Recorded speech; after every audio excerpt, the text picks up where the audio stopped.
In the quiet hours, when the world outside has surrendered to the night, the mind can become a brightly lit stage. There you are, perhaps, sitting in a familiar chair, the only light coming from a distant street lamp that casts long, slow-moving shadows across the room. The house is still, but your inner world is anything but. On the screen of your awareness, the reels of memory play without your command. A decision made in a moment of haste, decades ago. A word you wish you had said, or a word you wish you could take back. The face of a loved one, now gone. The ghost of a younger self, full of a different kind of fire. This isn't sadness, not exactly. It is a weight. The invisible, cumulative weight of a life lived, a quiet exhaustion of the soul that sleep cannot touch.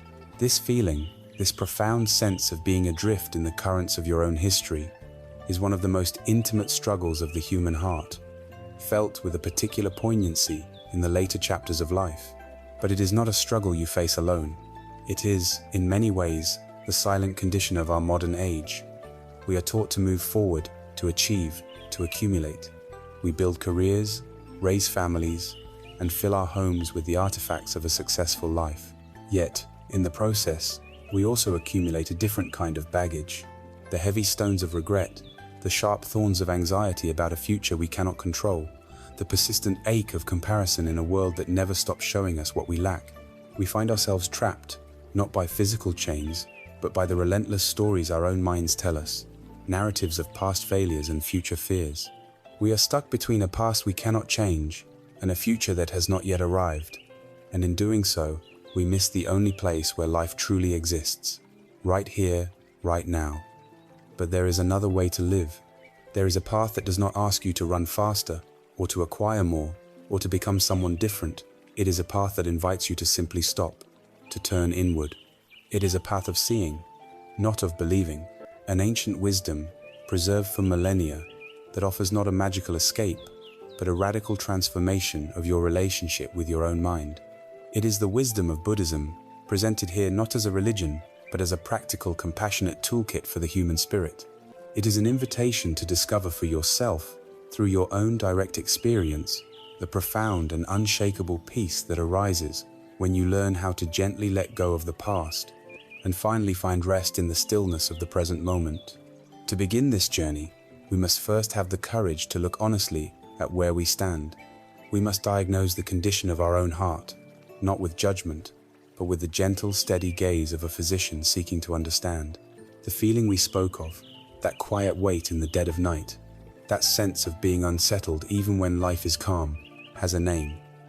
In the ancient language of the Buddha, it is called dukkha. This word is often translated into English as suffering, but that single word is too harsh, too narrow. It evokes images of only the most dramatic forms of pain, and while it certainly includes those, its meaning is far broader, more subtle, and much more intimate. A better way to understand dukkha is as a deep, pervasive sense of unsatisfactoriness. It is the pebble in your shoe that you've grown so used to. You've forgotten it's there, yet it still affects the way you walk. It is the faint, persistent static on a radio station, preventing the music from ever being perfectly clear. It is the fundamental human experience of things not being quite right, of a subtle friction that underlies our entire existence. To see this clearly is not a sign of pessimism. It is a sign of profound realism and courage. In the Buddha's first great teaching, this was the first noble truth. It is the starting point. It is the acknowledgement that, here is the situation. There is no blame, no sense of personal failure. To feel this unsatisfactoriness is not a sign that you have done something wrong with your life. It is a sign that you are a sensitive, awake human being, experiencing the very nature of conscious existence. It is a truth that connects you to every other person who has ever lived. This dukkha manifests in our lives in three distinct ways, like ripples expanding from a single point. The first is the most obvious, the dukkha of painful experiences. This is the suffering we all know. It is the physical pain of a body that ages, that falls ill, that feels the ache in the joints on a cold morning. It is the emotional pain of loss, the sharp grief that comes when someone we love is no longer with us. It is the sting of disappointment, the frustration of plans that go awry, the anxiety of facing financial hardship, the hurt of a harsh word from a friend. This form of dukkha needs little explanation. It is raw, immediate, and undeniable. It is the overt pain that makes us seek relief, that pushes us to find a better way. The second form of dukkha is more subtle and perhaps more pervasive. It is the dukkha of change. This is the unsatisfactoriness that arises from the fact that nothing lasts. Even our moments of greatest happiness are tinged with this subtle anxiety, because deep down, we know they are impermanent. Think of a perfect summer evening, surrounded by family and laughter. It is beautiful, but there is a quiet, almost imperceptible sadness in it, because we know this moment will pass. The sun will set, the guests will go home, the season will turn. We cling to pleasant experiences, wanting to freeze them in time, and this very clinging creates a tension, a resistance to the natural flow of life. For someone who has lived many decades, this form of dukkha is a constant companion. You look at old photographs and feel a sweet but painful nostalgia for the person you once were, for the moments that are now only memories. You achieve a goal you've long strived for, only to find the satisfaction is fleeting, soon replaced by a new desire or a new anxiety. This isn't a tragedy, it is simply the nature of reality. Everything is a river. To try and hold on to the water is to guarantee frustration. The joy is in the flowing, but our minds are conditioned to build dams. The third, and most profound, form of dukkha is the dukkha of conditioned existence itself. This is the background hum of unsatisfactoriness that is woven into the very fabric of our lives. It is the subtle stress of being a self in a complex world. It is the feeling of being a fragile, vulnerable being, full of needs, wants, and opinions, constantly navigating a world that doesn't always conform to our wishes. It is the effort it takes just to maintain ourselves, day in and day out. This is the deepest layer of unease, the one we are often not even conscious of, but it drives so much of our behavior, our restless seeking for distraction, entertainment, and validation. It is the reason why we can have everything we thought we ever wanted: health, family, financial security, and still, in a quiet moment, feel that something is missing. And our modern world has become an expert amplifier for all three forms of dukkha. We are immersed in a culture that promises permanent happiness through external means. Advertisements show us images of flawless youth and effortless luxury, widening the gap between our lived reality and our desires. Social media presents a curated gallery of perfect moments, leading us to compare our messy, complex lives with the highlight reels of others. We are told that if we just work harder, buy the right product, or achieve the next milestone, this fundamental feeling of unsatisfactoriness will finally vanish. But it never does. This relentless pursuit only exhausts us and deepens our sense of failure when the promised land of perpetual contentment never arrives. Here, a simple but powerful story from the Buddha illustrates the core of this wisdom. It is the story of the two arrows. He said that in life, we will all inevitably be struck by a first arrow. This arrow is the unavoidable dukkha of painful experience. It is getting sick. It is losing a job. It is the process of aging. It is the death of a loved one. This first arrow is painful, and it is not in our power to avoid it forever. It is a part of life. However, most of us, immediately after being struck by the first arrow, proceed to shoot a second arrow into ourselves. This second arrow is our reaction to the first. It is the story we tell ourselves about the pain. It is the thought, "Why me? This is a catastrophe. I can't stand it. My life is ruined." It is the anger, the fear, the self-pity, the endless rumination and worry that we layer on top of the original pain. The Buddha taught that the real, prolonged, and agonizing suffering comes not from the first arrow, but almost entirely from the second. The first arrow is painful, the second arrow is suffering. The first is unavoidable, the second is optional. The entire path of inner freedom is learning how not to shoot that second arrow. It is learning to tend to the wound of the first arrow with compassion and wisdom, rather than inflaming it with fear and resistance. Therefore, the first noble step on this path is not to fix anything, not to change anything, but simply to see. It is to acknowledge, without judgment, the presence of these arrows, and this fundamental unsatisfactoriness in your own life. It is to turn on the light in the room of your own mind and heart. You may see things you don't like, the dust of old regrets, the clutter of anxieties, but you are no longer stumbling in the dark. You are simply looking with clarity and kindness.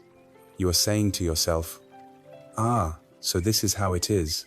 This feeling of disquiet. This is dukkha. I see it. I feel it. It is here." In this simple act of fearless and compassionate acknowledgement, a space begins to open up. The grip of suffering begins to loosen, just slightly. You stop fighting with reality and begin to make peace with it. By recognizing this universal condition, you cease to feel so alone in your struggle. You understand that your unease is not a personal flaw, but a shared human inheritance. And this recognition, this clear-eyed diagnosis, is the most hopeful beginning possible. Because once a condition is correctly identified, we can then begin to inquire into its cause. If this deep-seated disquiet, this dukkha, is the fundamental situation we all face, then what is its source? Where does the river of our unease truly begin? To answer that, we must look even deeper into the workings of our own heart. Having seen with clear eyes the universal condition of disquiet, the fundamental nature of dukkha, we arrive at the physician's second question. We have diagnosed the symptom, now we must seek its origin. For every river, no matter how wide or turbulent, has a source. Every fire, no matter how fiercely it burns, has a fuel that sustains it. So, we ask, what is the source of our inner river of discontent? What is the fuel for our fire of anxiety and dissatisfaction? The Buddha's answer to this question forms the second noble truth, a discovery of profound and liberating power. He identified the source not as an external force, not as the fault of the world or other people, not as a divine punishment or random cruelty, but as something born within our very own minds. He gave it the name tanha.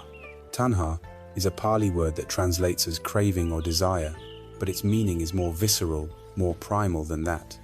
It is best understood as thirst. Imagine being lost in a desert, the sun beating down, your throat parched. The only thing you can think of is water. It is an obsessive, all-consuming drive. This is tanha. It is the deep, relentless, instinctual thirst of the mind for something other than what is present in this moment. It is this thirst, this constant wanting, pulling, and pushing that is the hidden engine of our suffering. It is the restless energy that keeps us from ever finding peace right where we are. This fundamental thirst expresses itself in three primary ways. The first, and most easily recognized, is the craving for sense pleasures.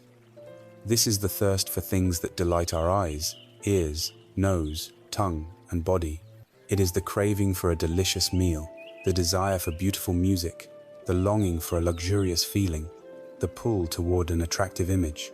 On the surface, there is nothing wrong with enjoying the pleasant things life has to offer. The wisdom of Buddhism is not a puritanical rejection of joy. The problem, the source of dukkha, lies not in the pleasure itself, but in the craving and clinging attached to it. It is the frantic chase for these pleasures, the belief that the next purchase, the next vacation, the next relationship will finally deliver lasting happiness. It is the anxiety we feel when we cannot obtain what we desire, and the fear of loss we feel when we do. This craving turns the simple joys of life into objects of addiction and anxiety. The meal ends, the vacation is over, the beautiful object loses its shine, and the thirst immediately returns, seeking its next target, leaving us in a perpetual cycle of seeking and brief, fleeting satisfaction. The second form of thirst is deeper and more subtle. It is the craving for existence, for becoming. This is not just the desire for a pleasant object, it is the desire for our own self, our own story, our own life, to continue in a way that we find pleasing. It is the deep-seated thirst for security, for permanence, for a solid identity. It is the voice inside that says, I want to be successful, I want to be respected, I want to be loved, I want this happy moment to last forever. This is the craving that fuels our ego. We construct an identity for ourselves, a collage of our accomplishments, our roles, our beliefs, our memories, and we cling to it with all our might.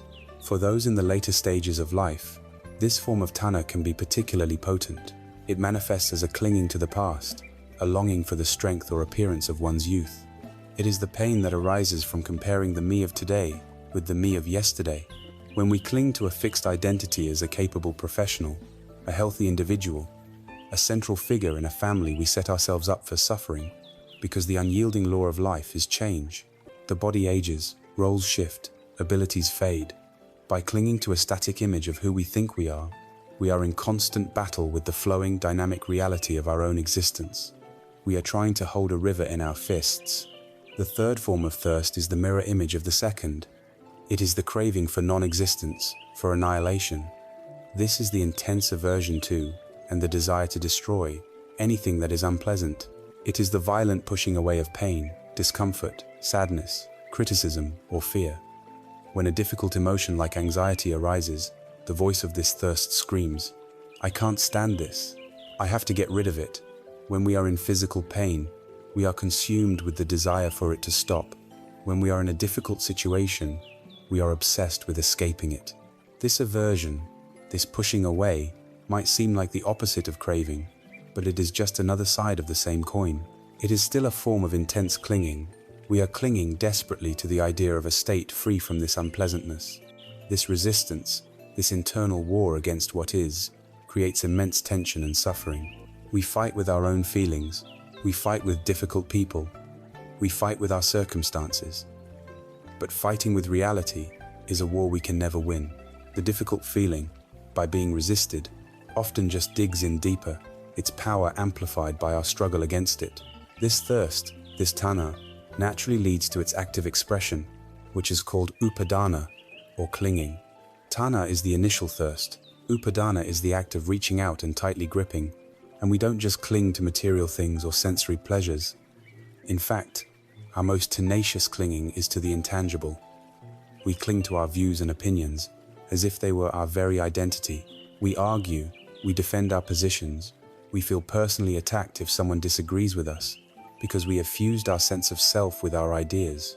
We cling to beliefs, to rituals, to routines, hoping they will provide a stable ground in an ever-shifting world.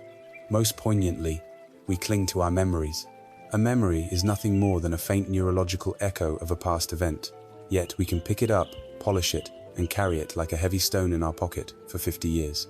A memory of a past glory becomes a source of pride that makes the present seem pale.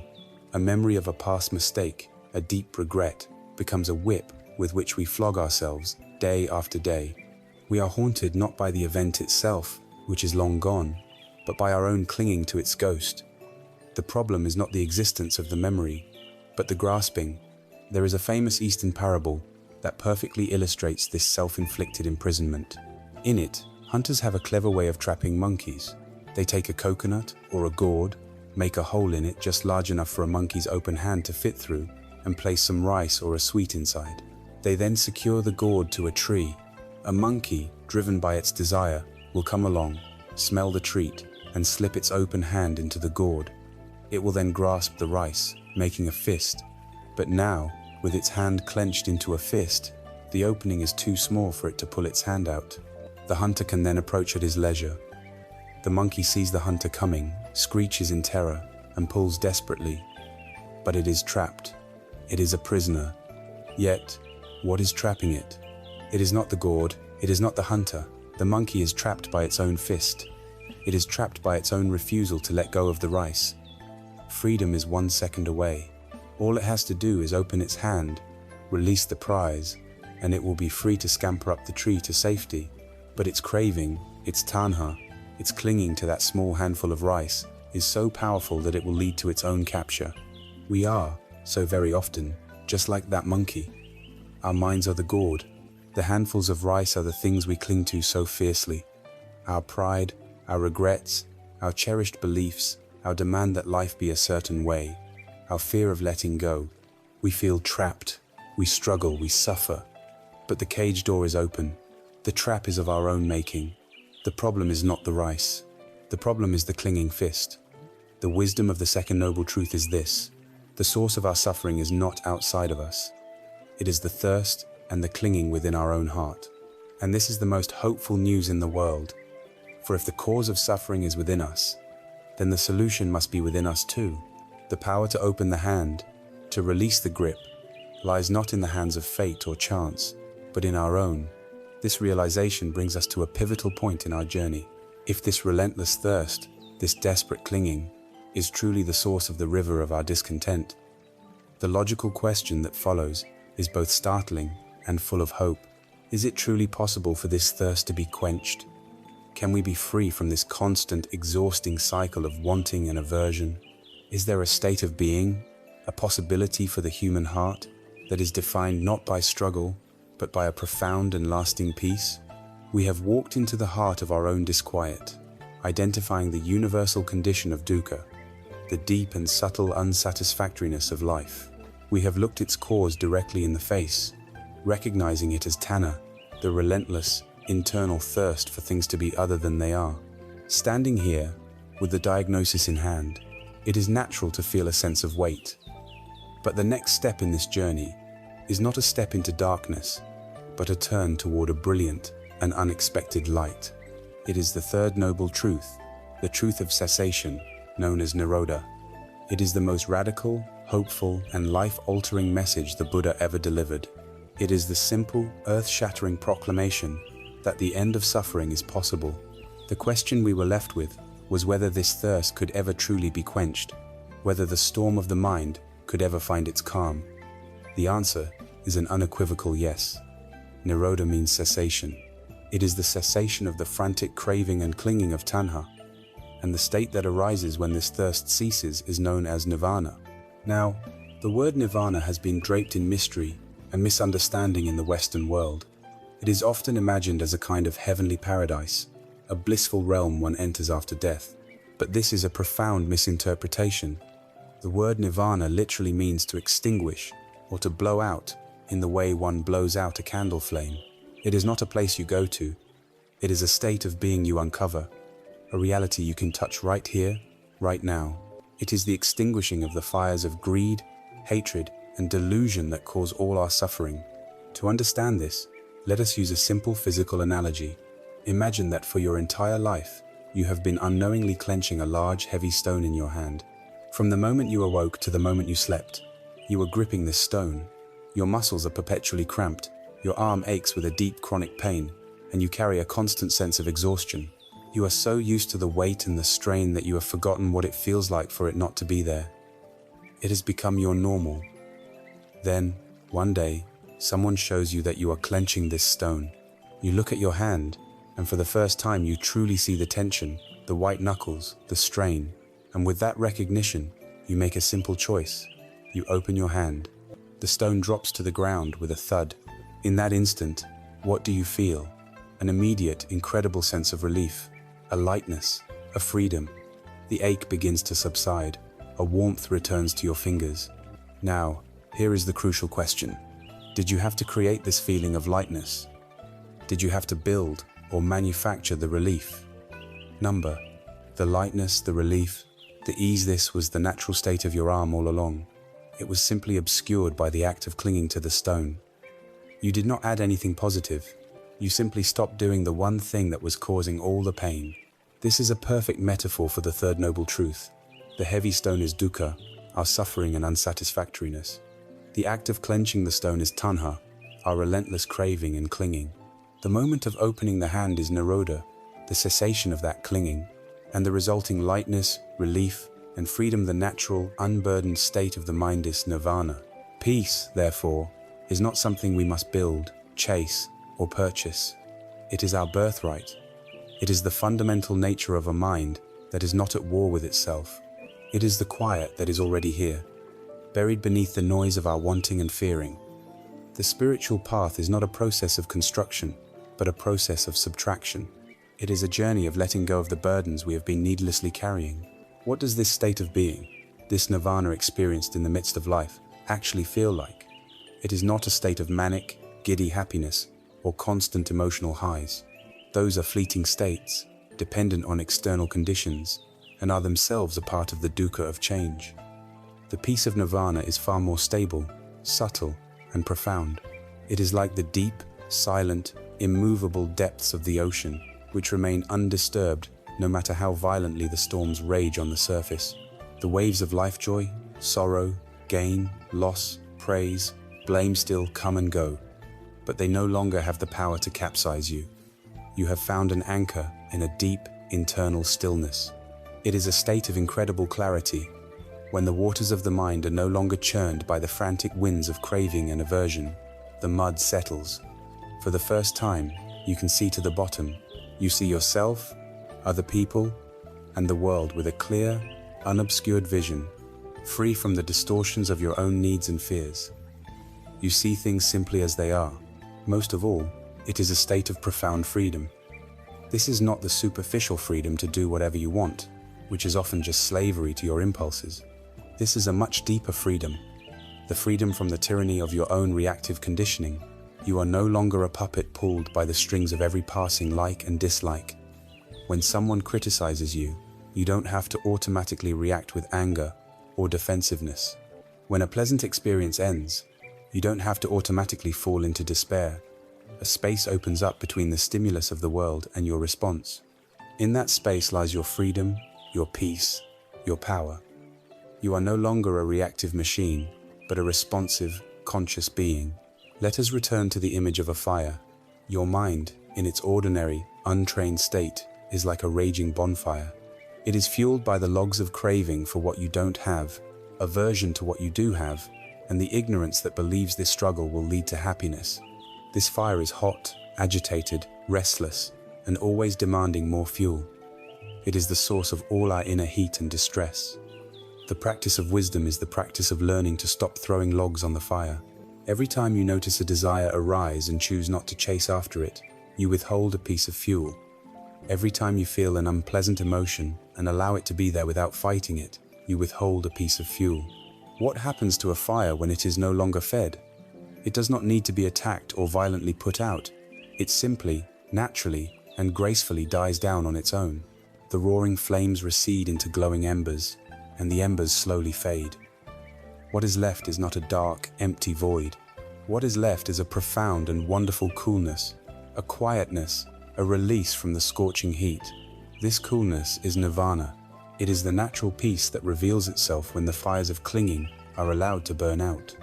It is crucial to understand that this state of coolness is not one of cold indifference or apathy.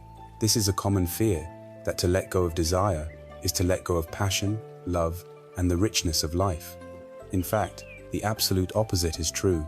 When you are no longer consumed by the selfish fire of what do I want and what do I not want, your heart becomes available to the world in a way it never was before.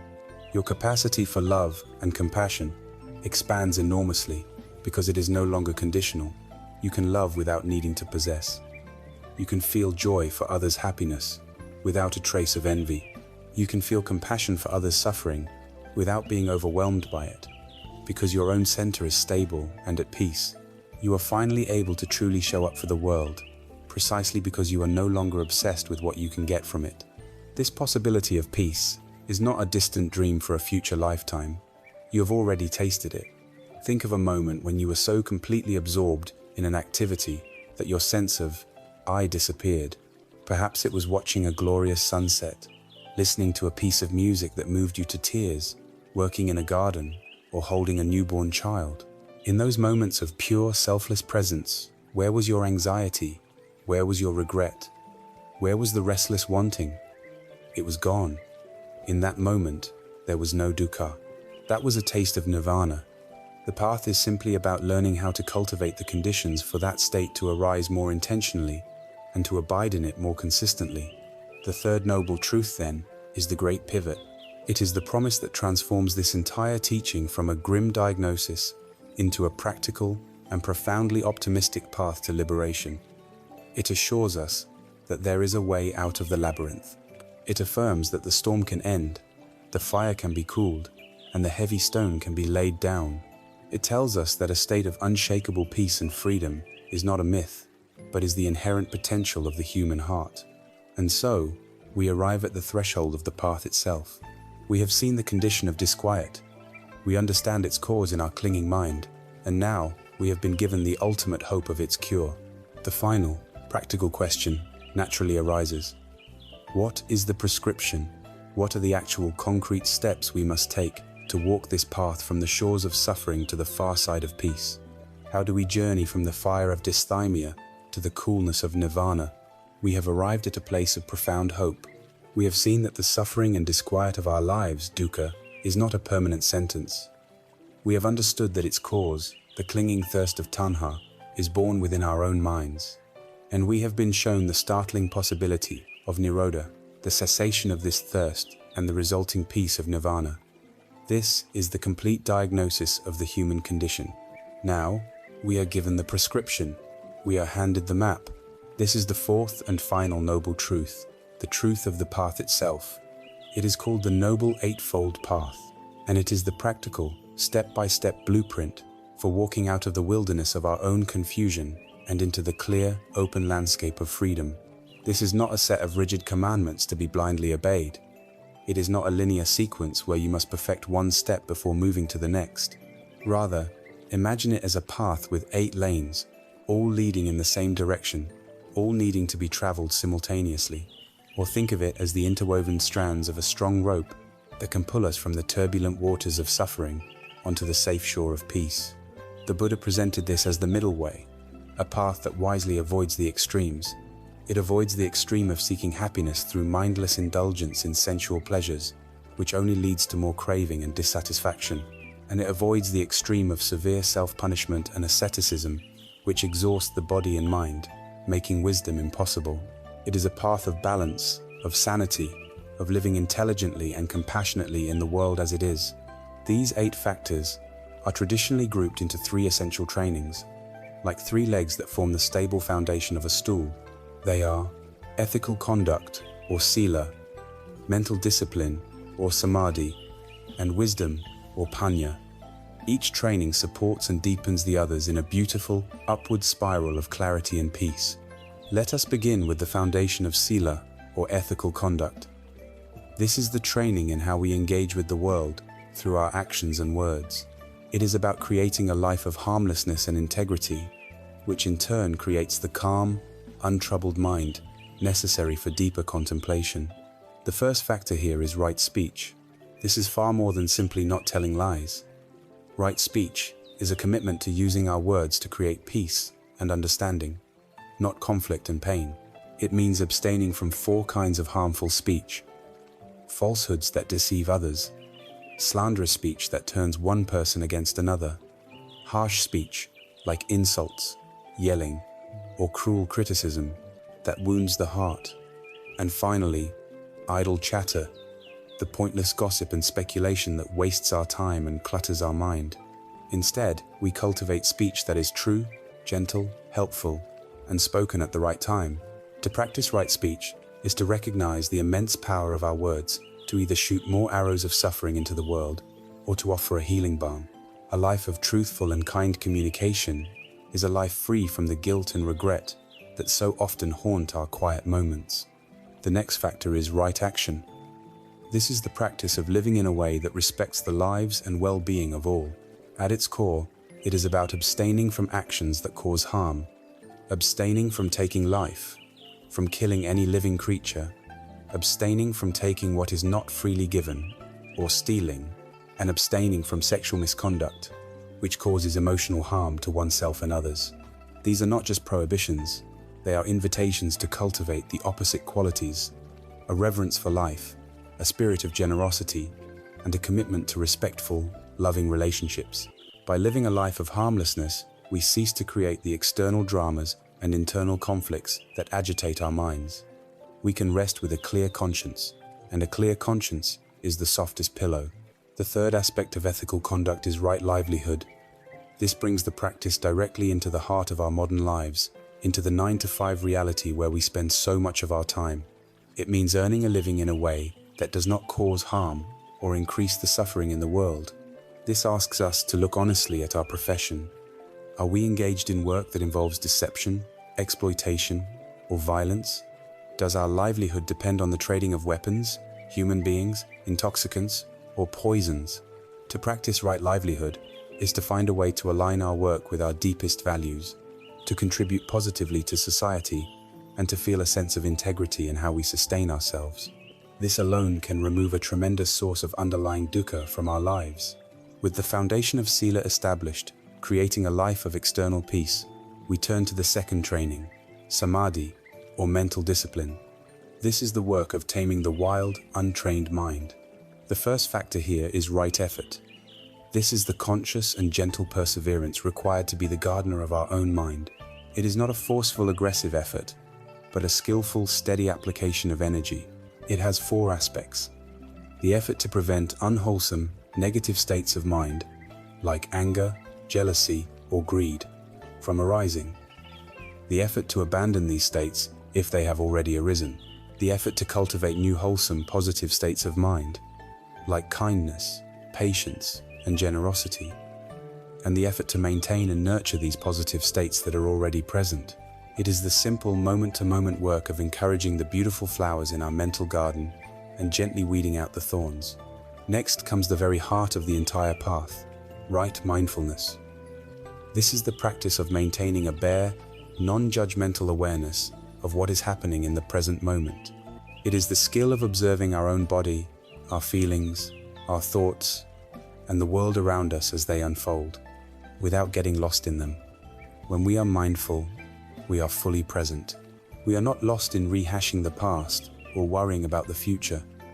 Mindfulness is the master skill that allows us to see the first arrow of life's pains without automatically shooting the second arrow of our reaction.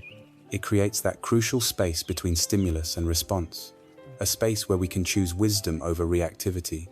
It is the practice of waking up to our own life. The fruit of right effort and right mindfulness is right concentration. As we practice being mindful, the mind becomes less scattered and more unified. Right concentration is the ability to place the mind on a single, wholesome object, such as the sensation of the breath, and have it remain there, steady and unwavering. This develops a mind that is calm, clear, stable, and powerful. A concentrated mind is like a focused beam of light that can penetrate the surface of things and see into their true nature. It is the tool we use to develop profound wisdom, and this brings us to the third and culminating training, panya, or wisdom. This is the clear seeing that liberates the mind. The first factor of wisdom is right thought, which is also called right intention. This is the steering wheel of our life. It involves making a conscious commitment to orient our mind toward wholesome ends. It means cultivating intentions of renunciation, which is the letting go of obsessive craving, intentions of loving, kindness, the genuine wish for the well-being of all beings, and intentions of compassion, the sincere wish for all beings to be free from suffering. Our intentions are the seeds from which our words and actions grow. By purifying our intentions, we ensure that our life naturally moves in a beneficial direction.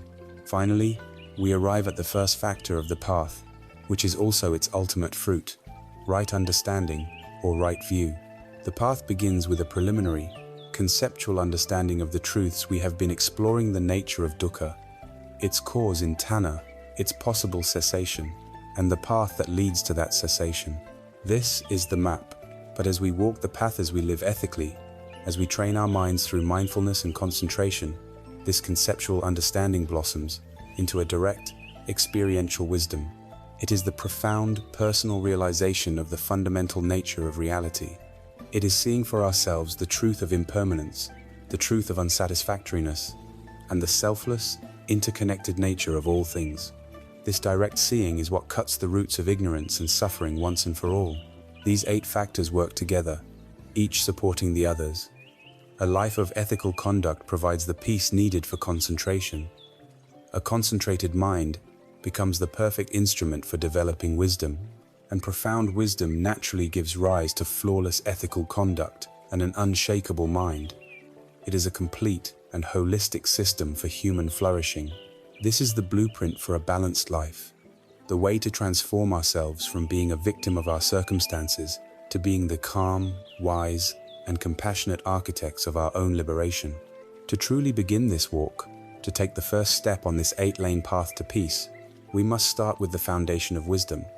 We must begin to cultivate right understanding, and the very first, most essential thing we must understand with every fiber of our being, the truth that dissolves clinging like salt in water, is the universal, inescapable, and ultimately freeing law of change itself. We now stand at the trailhead of the path to wisdom, the path of right understanding.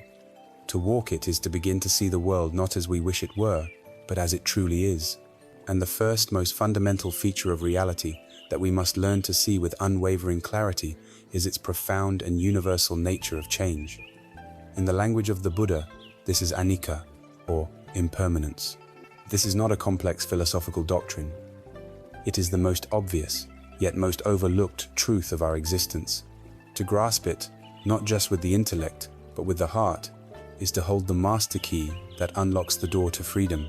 Look anywhere, and you will see the hand of Anika at work. Observe the great cycles of nature. Day gives way to night, and night gives way to dawn.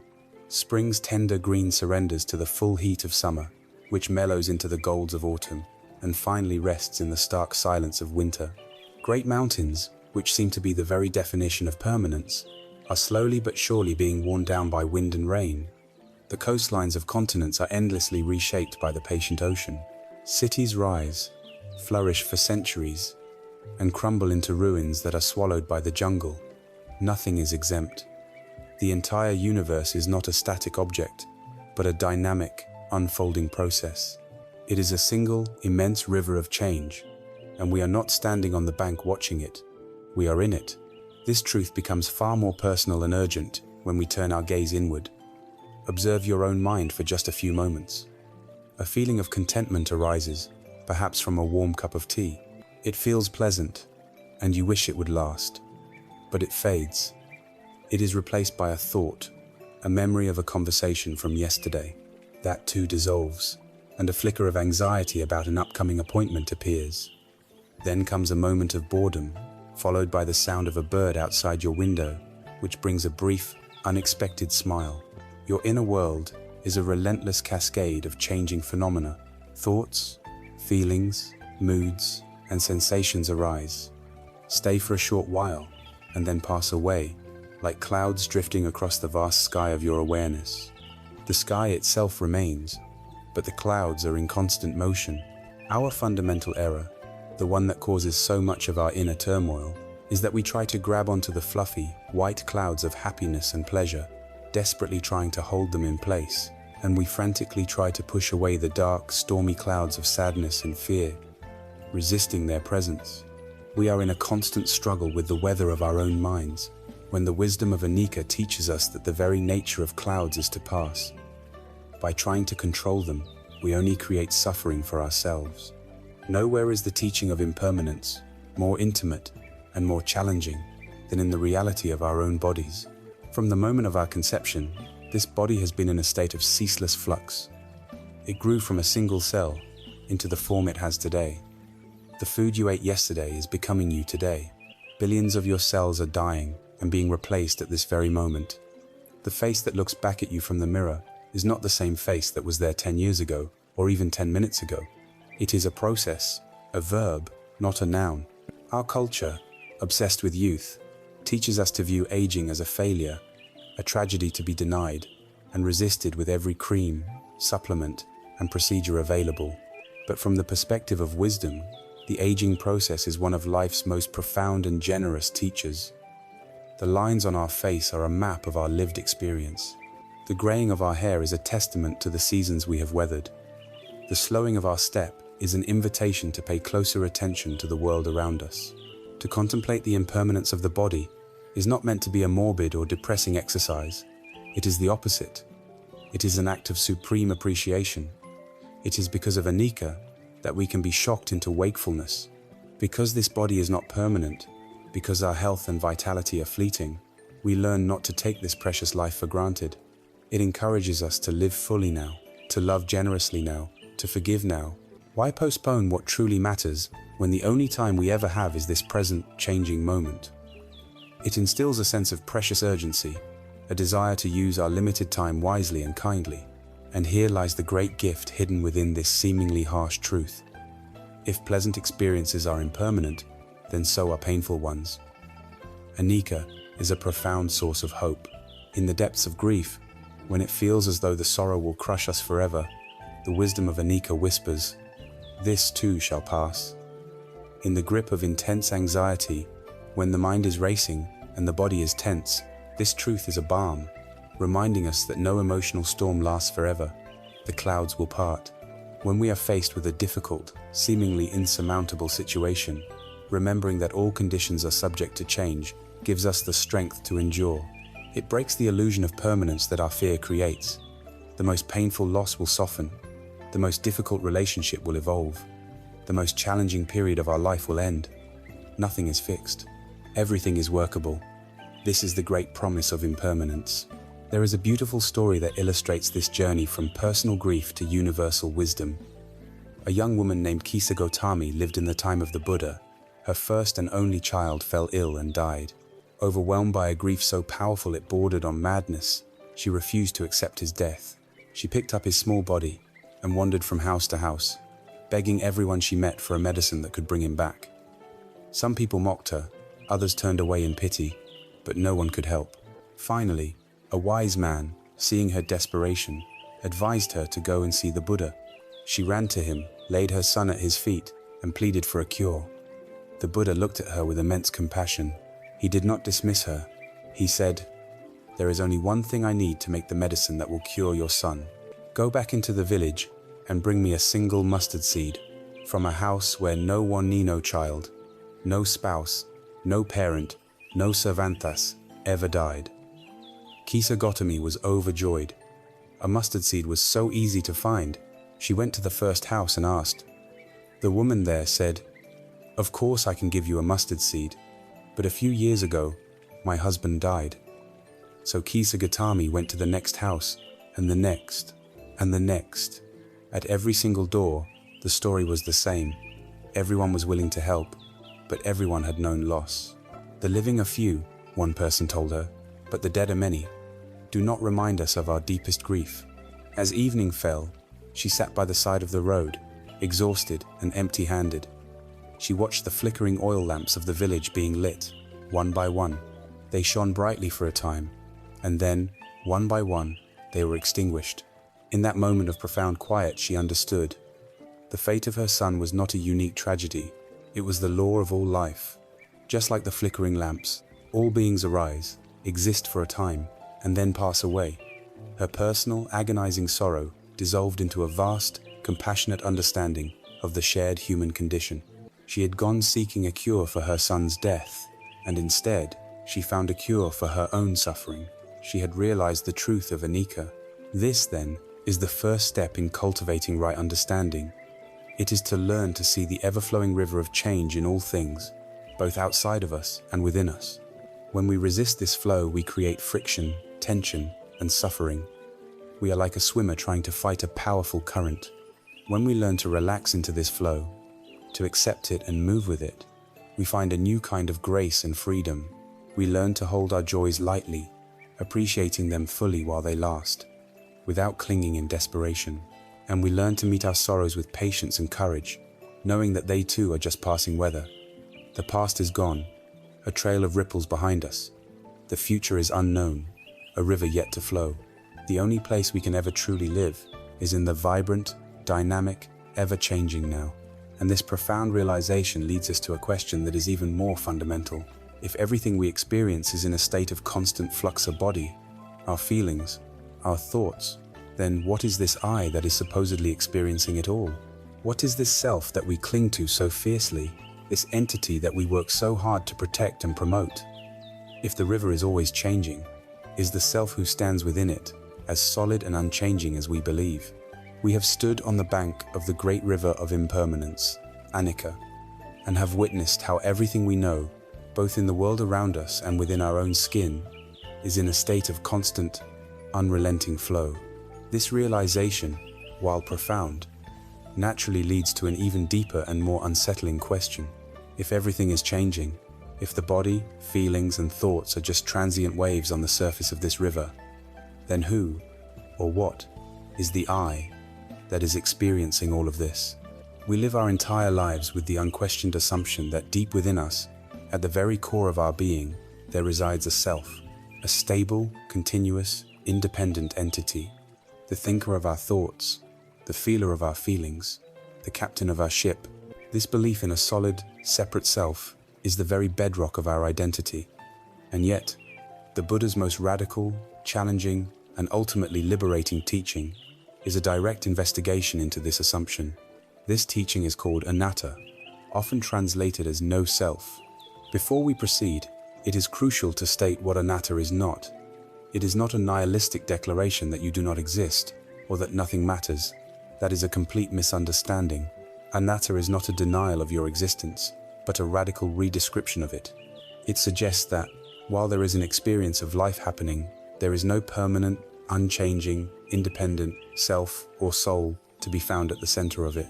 It invites us to see ourselves not as a static noun, but as a dynamic verb, not as a finished sculpture, but as a flowing river.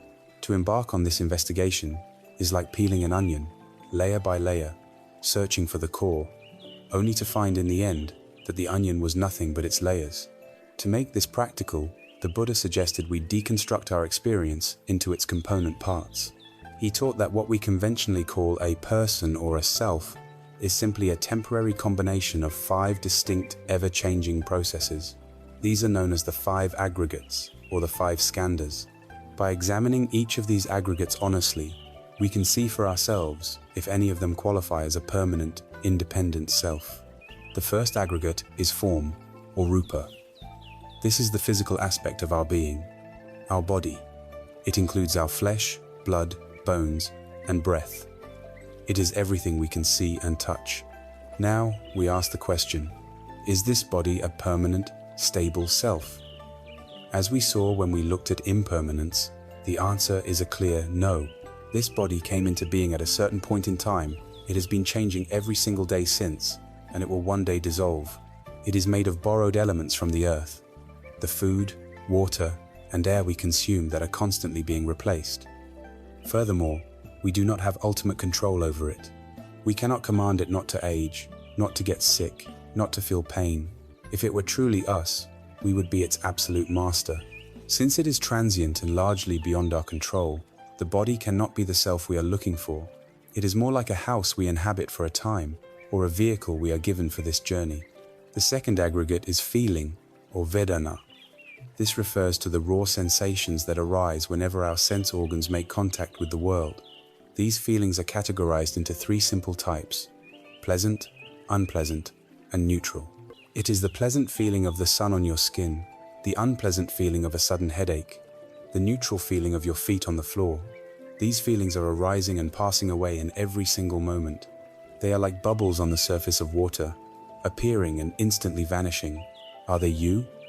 If you had a choice, would you ever choose to experience the unpleasant feeling of grief or physical pain? Of course not. Feelings are impersonal responses to stimuli. They are conditioned to arise and are utterly impermanent. Therefore, the aggregate of feeling cannot be our true self. The third aggregate is perception, or sanya. This is the faculty of the mind that recognizes, identifies, and labels our experience. When your eye sees a shape and your mind says tree, that is perception. When your ear hears a sound and your mind says insult, that is perception. Perception is what gives our world meaning and structure, but is it the self? We must see that our perceptions are deeply conditioned by our past, our culture, our language, and our personal biases. 2 people can witness the exact same event and perceive it in completely different ways. What one person perceives as a constructive comment, another perceives as a personal attack. Perception is an unreliable, conditioned, and constantly shifting process. It is a colored lens through which we view the world, not the stable seer behind the lens. So, perception is also not the self. The fourth aggregate is perhaps the most important for our sense of identity. It is mental formations, or sankhara. This is a very broad category that includes all of our volitional activities, our habits, our thoughts, our opinions, our prejudices, our intentions, our moods, and our desires. This is the part of us that forms opinions, that makes plans, that gets angry, that feels love, that worries about the future. This is where we most strongly feel, this is me. But when we look closely, we see that these mental formations are also just transient phenomena. A thought of anger arises, perhaps triggered by a memory. It feels intense, all-consuming, but where is that thought now? It has vanished. An opinion we held fiercely 10 years ago may now seem foolish to us. Our moods shift like the weather. This is the aggregate that creates so much of our suffering, especially when it comes to the past. We cling to an identity built from these mental formations. I am a successful person. I am a failure. I am an anxious person. We mistake a recurring habit of thought for a permanent feature of our being. This is particularly relevant when we consider regret. We torture ourselves over a decision made 20, 30, or 40 years ago, thinking, if only I had acted differently. But the wisdom of anatta shows us that the I who made that decision no longer exists. The collection of thoughts, feelings, perceptions, and bodily states that constituted you in that moment has completely dissolved, like a cloud that has long since dispersed. To punish the present-day process for the actions of a long-gone process is a profound and painful mistake. It is like being angry today at a wave that crashed on the shore last week. The fifth and final aggregate is consciousness, or vijnana. This is the faculty of bare knowing, or awareness itself. It is the consciousness that arises through the eyes, which simply knows seeing. It is the consciousness that arises through the ears, which simply knows hearing. It is the consciousness that arises through the mind, which knows thinking. Many spiritual traditions identify this consciousness as the true self, the eternal soul, the silent witness. But the Buddha's analysis was even more radical. He taught that consciousness itself is not a singular, continuous entity. It is also conditioned and dependent. Eye consciousness does not exist in a void. It arises only when there is an eye and a visible form. Ear consciousness arises only when there is an ear and a sound. It flickers into being, moment by moment, dependent on conditions, and then vanishes. It is not a solid, continuous spotlight of awareness, but more like a series of individual, flashing sparks. As such, even consciousness cannot be the permanent, independent self we are searching for. After this deconstruction, we are left with a startling conclusion. We have looked at our body, our feelings, our perceptions, our thoughts, and our awareness, and we cannot find a self in any of them. The onion has been peeled, and there is no core. To clarify this profound idea, a famous dialogue is recorded between the sage Nagasena and the Greek king Melinda. The king, a sharp intellectual, sought to challenge Nagasena on this very teaching of no self. He asked Nagasena, "What is your name?" Nagasena replied, "I am known as Nagasena, Your Majesty, but this is just a designation, a name in common use. For in ultimate reality, no permanent person is found here." The king was delighted, thinking he had caught the sage in a contradiction. "If there is no person," he argued, "then who is it that wears these robes and eats your food? Who is it that I am speaking to?" Nagasena, calm and wise, responded by turning the question back on the king. "Your Majesty, how did you arrive here today? Did you walk, or did you come in a chariot?" The king replied that he had come in a chariot. "Excellent," said Nagasena. "Then please, Your Majesty, define for me what a chariot is. Is it the wheels? Is it the axle? Is it the wooden frame? Is it the reins, or the yoke, or the whip?" To each question, the king was forced to answer no. Then, Nagasena continued, "Is the chariot all of these parts combined?" The king again had to say no. "Is the chariot something separate from all of these parts?" Again, the king said no. Nagasena then declared, "Your Majesty, I cannot see this chariot. It seems to be just a sound, a word. Where is the real chariot?" The king, now humbled, understood the point. He admitted, "Venerable Nagasena, I did not lie. It is on account of its wheels, its axle, its frame, and all its other parts, that it receives the convenient designation, the name in common use, of chariot." Nagasena smiled. "Exactly so, Your Majesty. And just as it is with the chariot, so it is with me.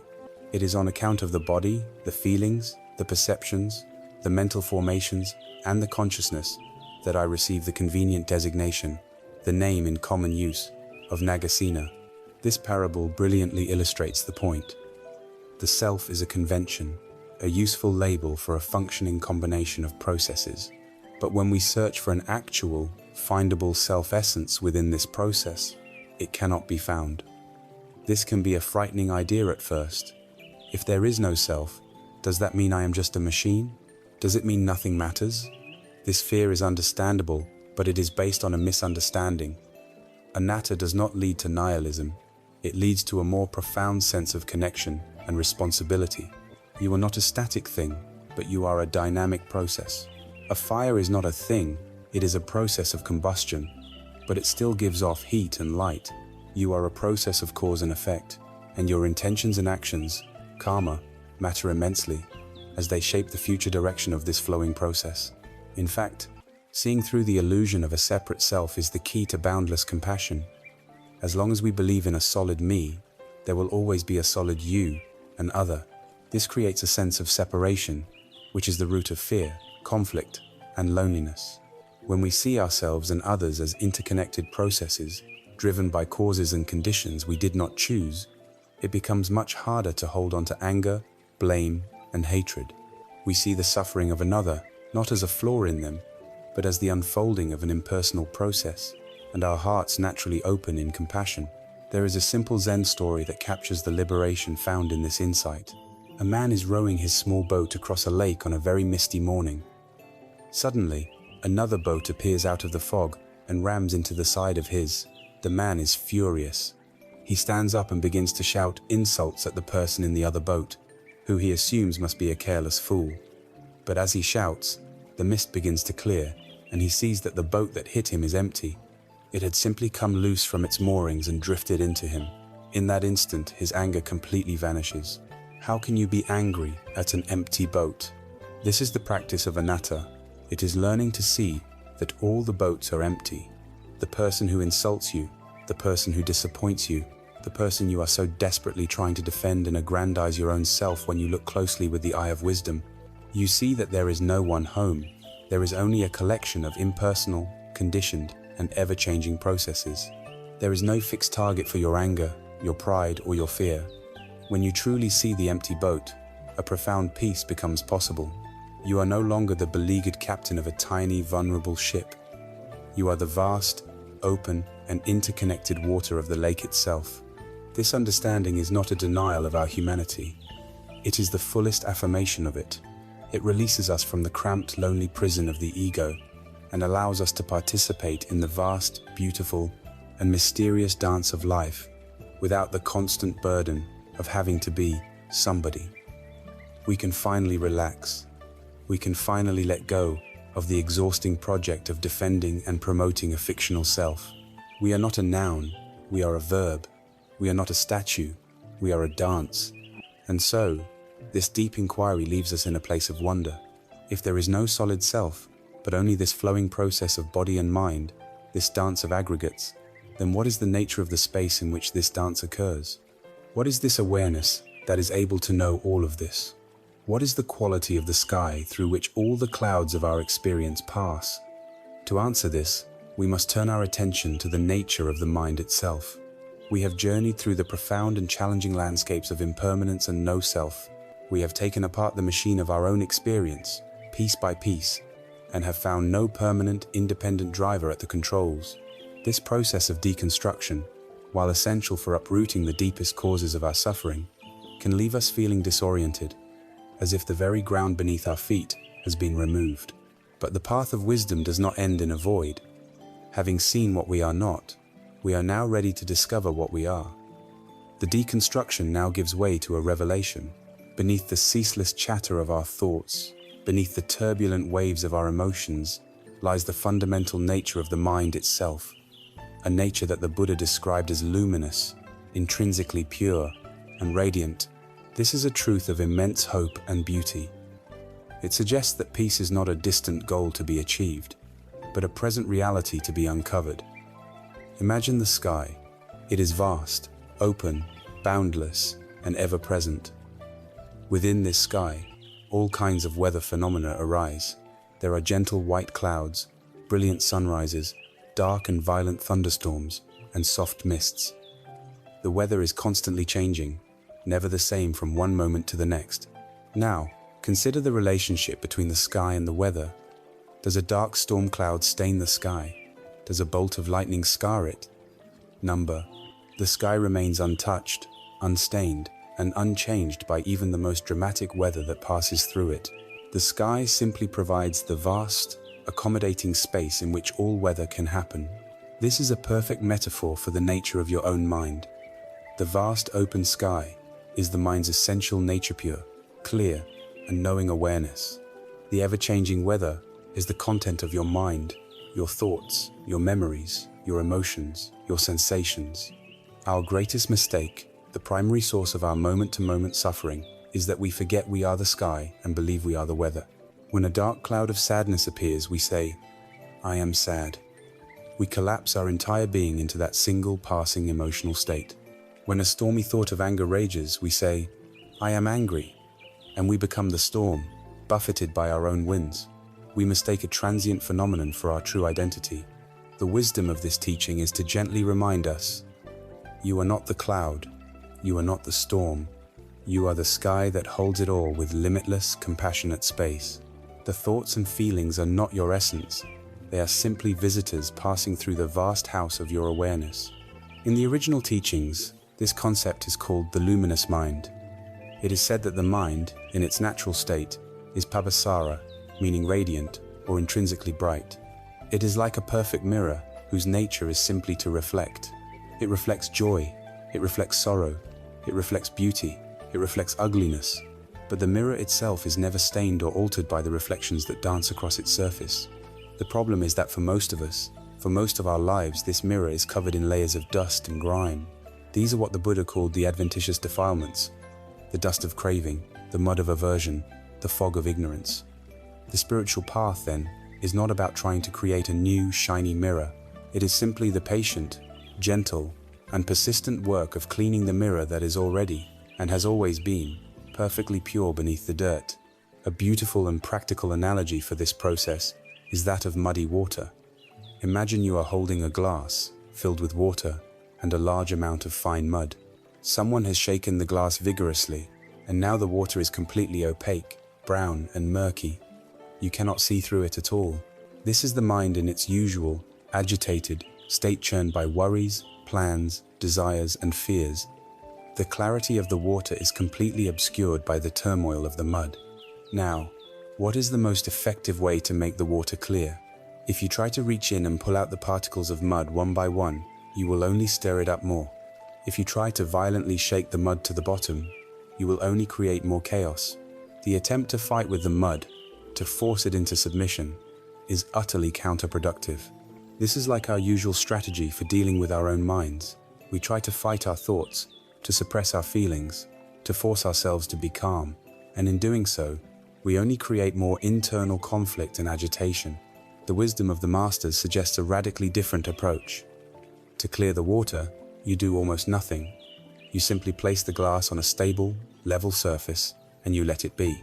You protect it from being shaken further, and you allow the natural laws of gravity to do their work. And what happens? Slowly, effortlessly, by its own nature, the heaviest particles of mud begin to settle. Over time, more and more of the sediment drifts down to the bottom. The water at the top begins to clear. If you wait with patience, eventually the water will become perfectly transparent, and all the mud will be resting harmlessly at the bottom of the glass. The essential point is this: you did not create the clarity. The clarity was an inherent property of the water all along. You simply created the conditions of stillness that allowed the clarity to reveal itself. This is the very essence of meditation and contemplative practice. It is not a battle to be won, but a process of settling to be allowed. We learn to place the mind in a posture of stillness and to let the mud of our mental turmoil, the obsessive thoughts, the reactive emotions, the habitual patterns settle on its own accord.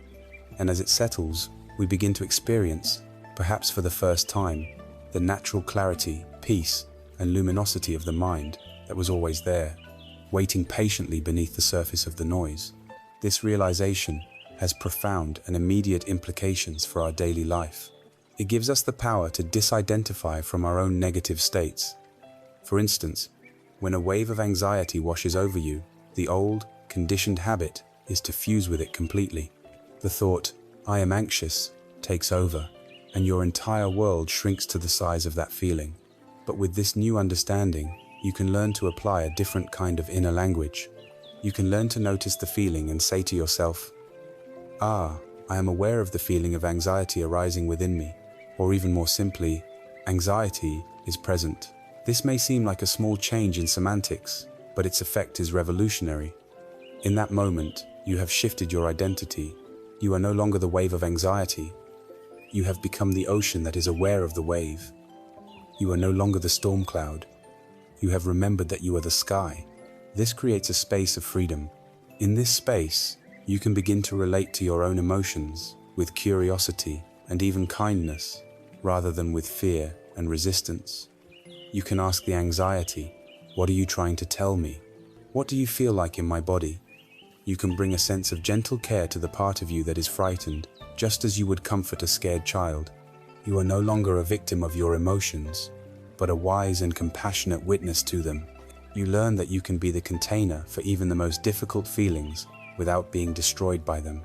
Ultimately, this path is a journey of discovering our own inherent goodness and sanity.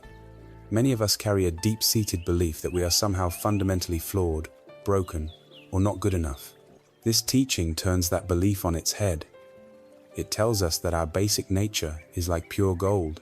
Throughout our lives, this gold has been covered in the mud of our conditioning, our fears, and our confusion. We have become so identified with the mud that we have forgotten the gold beneath. The practice is not about turning mud into gold. It is simply the gentle, patient process of washing away the mud until the brilliant, untarnished, and precious nature that was there all along is revealed for all to see. We have now arrived at a place of profound potential. We have seen that we are not a fixed, vulnerable self. We have discovered that our true nature is like a wide open sky, luminous and clear, and that the storms of our thoughts and feelings are just temporary weather. The question that logically and urgently follows is a practical one. If this clear, peaceful mind is our true nature, obscured only by the passing clouds of thought and the mud of our agitation, what, then, is the precise, the moment-to-moment technique we can use to learn how to do this? What is the practical art of letting the clouds pass and the mud settle? How do we train ourselves to abide as the sky, and not as the storm? To answer this, we must learn the art of being truly present. We must learn the power of mindfulness. We have arrived at the very heart of the practice. We have seen that our true nature is like a vast open sky, and that our suffering comes from identifying with the passing weather of our thoughts and emotions. We have understood that the path to peace is not one of building or achieving, but one of settling and allowing, like letting muddy water become clear on its own. The pivotal question we were left with was, how? How do we actually do this? What is the practical tool we can use, right now, to part the clouds and allow our own luminous nature to shine forth? The answer, and the central pillar of this entire path, is the practice of right mindfulness. In the Pali language, this is sati. Mindfulness is a word that has become very popular, and because of this, it is also widely misunderstood. It is often associated with vague ideas of relaxation or zoning out, but true mindfulness is the opposite of this. It is a state of engaged, precise, and vibrant awareness. It is not esoteric or mystical. It is a fundamental human capacity that each of us already possesses. We have all had moments of mindfulness, moments when we were completely absorbed in a beautiful piece of music, a sunset, or a heartfelt conversation. In those moments, our chattering mind grew quiet, and we were simply, fully present. The practice of mindfulness is the art of cultivating that quality of presence intentionally, so we can call upon it not just by accident, but in any moment of our lives. The most practical and useful definition of mindfulness is this: paying attention, on purpose, in the present moment, and non-judgmentally. Let us look at each part of that simple phrase, for within it lies a complete instruction for transforming our mind. First, paying attention. This means mindfulness is an active process. It is the conscious and deliberate act of directing the spotlight of our awareness. In our ordinary state, this spotlight flits about wildly, pulled here and there by any random thought, memory, or external distraction. We are not in control. Mindfulness is the training of gently, but firmly taking hold of that spotlight and choosing where it will shine. Second, on purpose.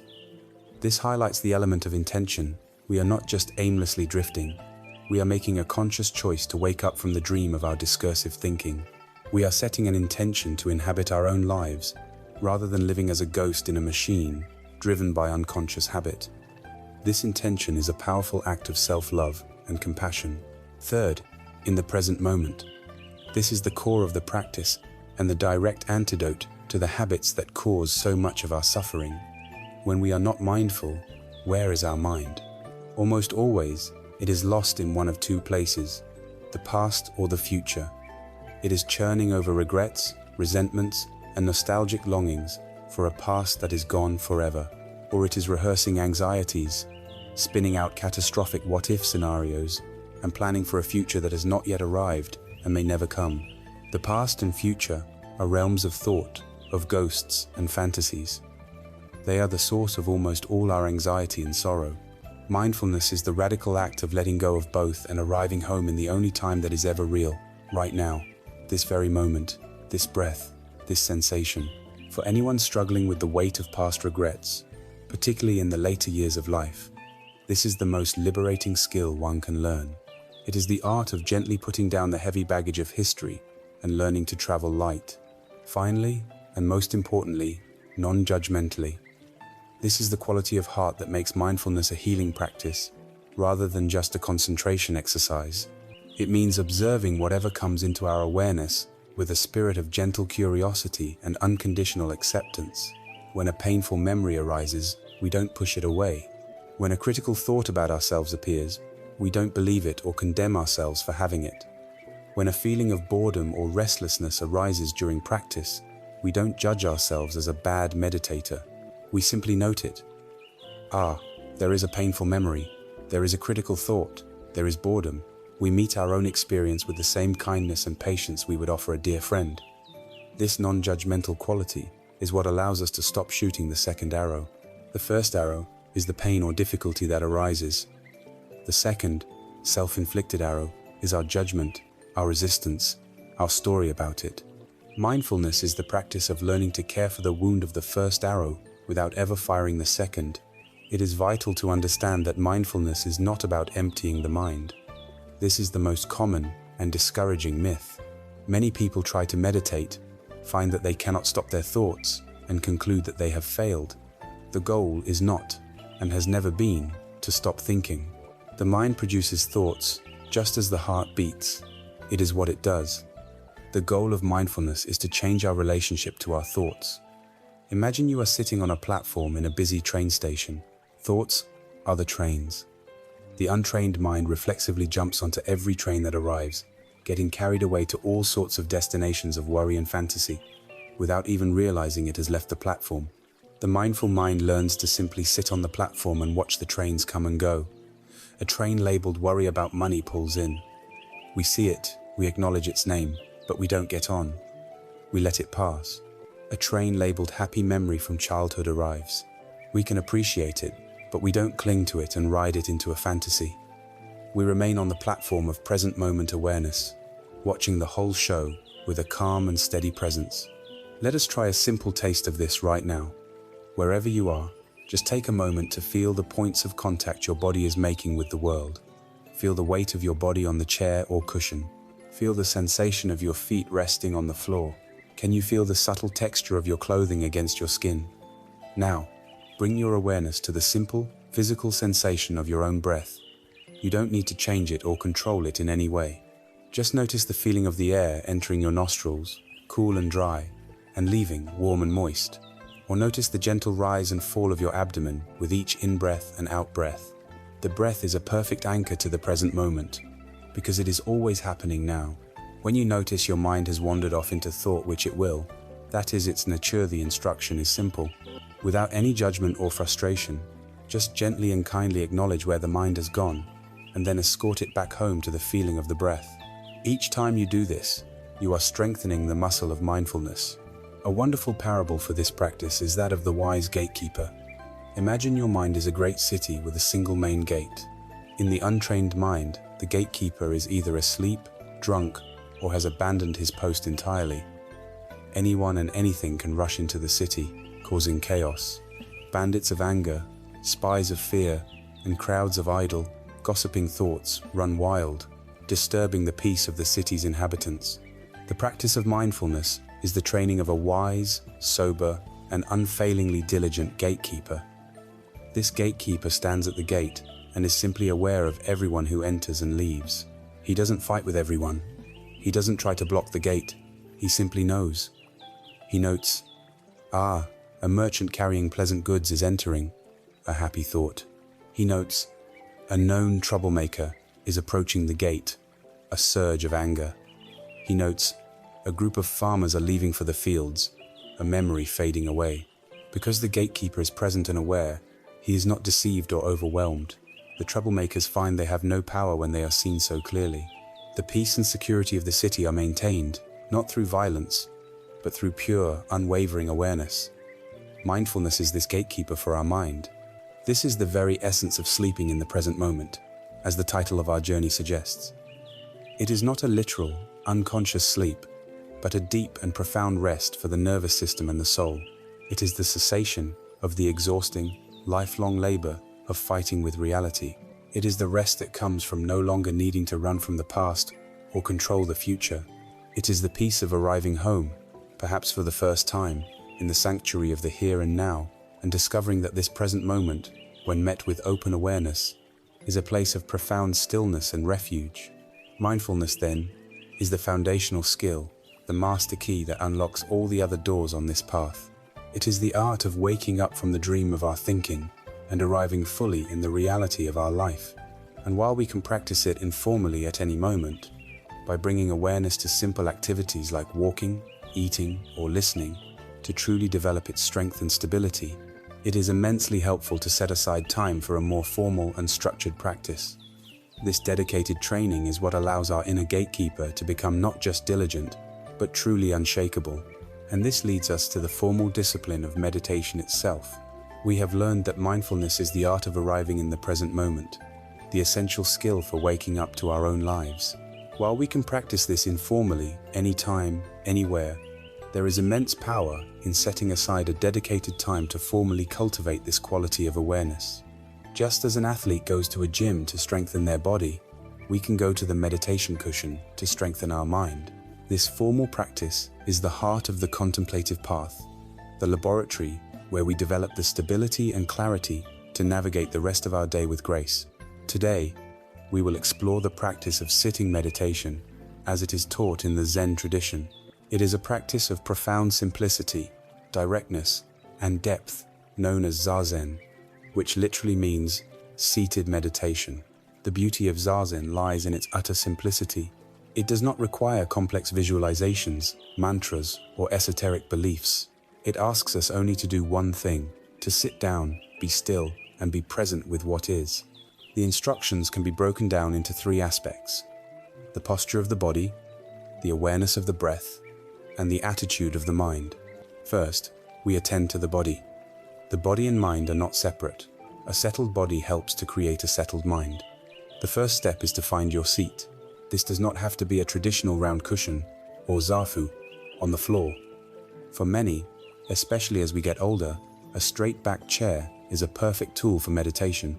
If you are sitting in a chair, it is helpful to sit slightly forward, away from the backrest, with your feet planted firmly and flatly on the floor, about shoulder width apart. This creates a stable, grounded base. If you are on a cushion, you can sit in a way that is comfortable for your knees, perhaps in a half lotus, Burmese, or Caesar position. The goal is not to achieve a particular look, but to create a posture that is both stable and sustainable. From this stable base, we allow the spine to rise. Imagine your spine is a noble stack of golden coins, rising effortlessly toward the sky. Your back should be straight, but not rigid or tense. It is an alert, dignified posture. Your head is balanced lightly on top of your spine, with your chin slightly tucked in. This posture is itself a form of wakefulness. It embodies the middle wire perfect balance between tension and laxity, between striving and sleepiness. Your hands can rest comfortably in your lap, often in what is called the cosmic mudra. The left hand rests in the palm of the right hand, with the tips of the thumbs lightly touching to form a delicate oval. This gesture helps to unify the body's energy. In Zen practice, the eyes are typically kept slightly open, with the gaze resting softly on the floor a few feet in front of you, without focusing on anything in particular. This helps to keep you present in the room, discouraging the mind from drifting into daydreams or becoming drowsy. Once you have established this posture, you can take a few deep breaths, and with each exhalation, feel yourself letting go of any unnecessary tension in your shoulders, your jaw, or your belly. You are creating a container of dignified stillness. With the body settled, we now turn our attention to the breath. The breath is the perfect anchor for our awareness. It is always with us, and it is always happening in the present moment. In Zazen, we often rest our attention in the lower abdomen, a point about 2 inches below the navel, known in Japanese as the hara. This is the body's natural center of gravity. As you sit, simply bring your awareness to this spot and feel the subtle, physical sensations of the breath. Feel the gentle rising of the abdomen on the in-breath and the gentle falling of the abdomen on the out-breath. There is no need to control the breath, to make it deeper or slower. Simply allow it to be natural and let your mind rest on its rhythmic, calming pattern. Rise and fall, in and out. This simple, physical sensation is your home base, the place you will return to again and again. Now we come to the most crucial part of the instruction, how to work with the mind. For as soon as you try to rest your attention on the breath, you will discover that the mind has other plans. This is guaranteed. A thought will arise about what you need to do later.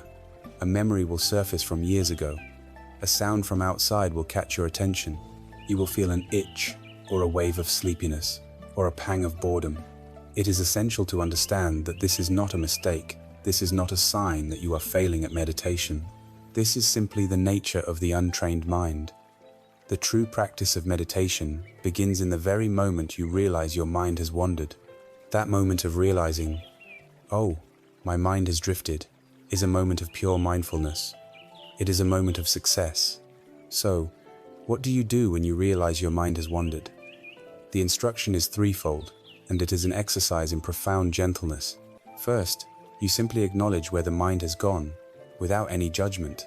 You might silently label it in your mind, thinking, planning, remembering. Second, you gently let go of the thought.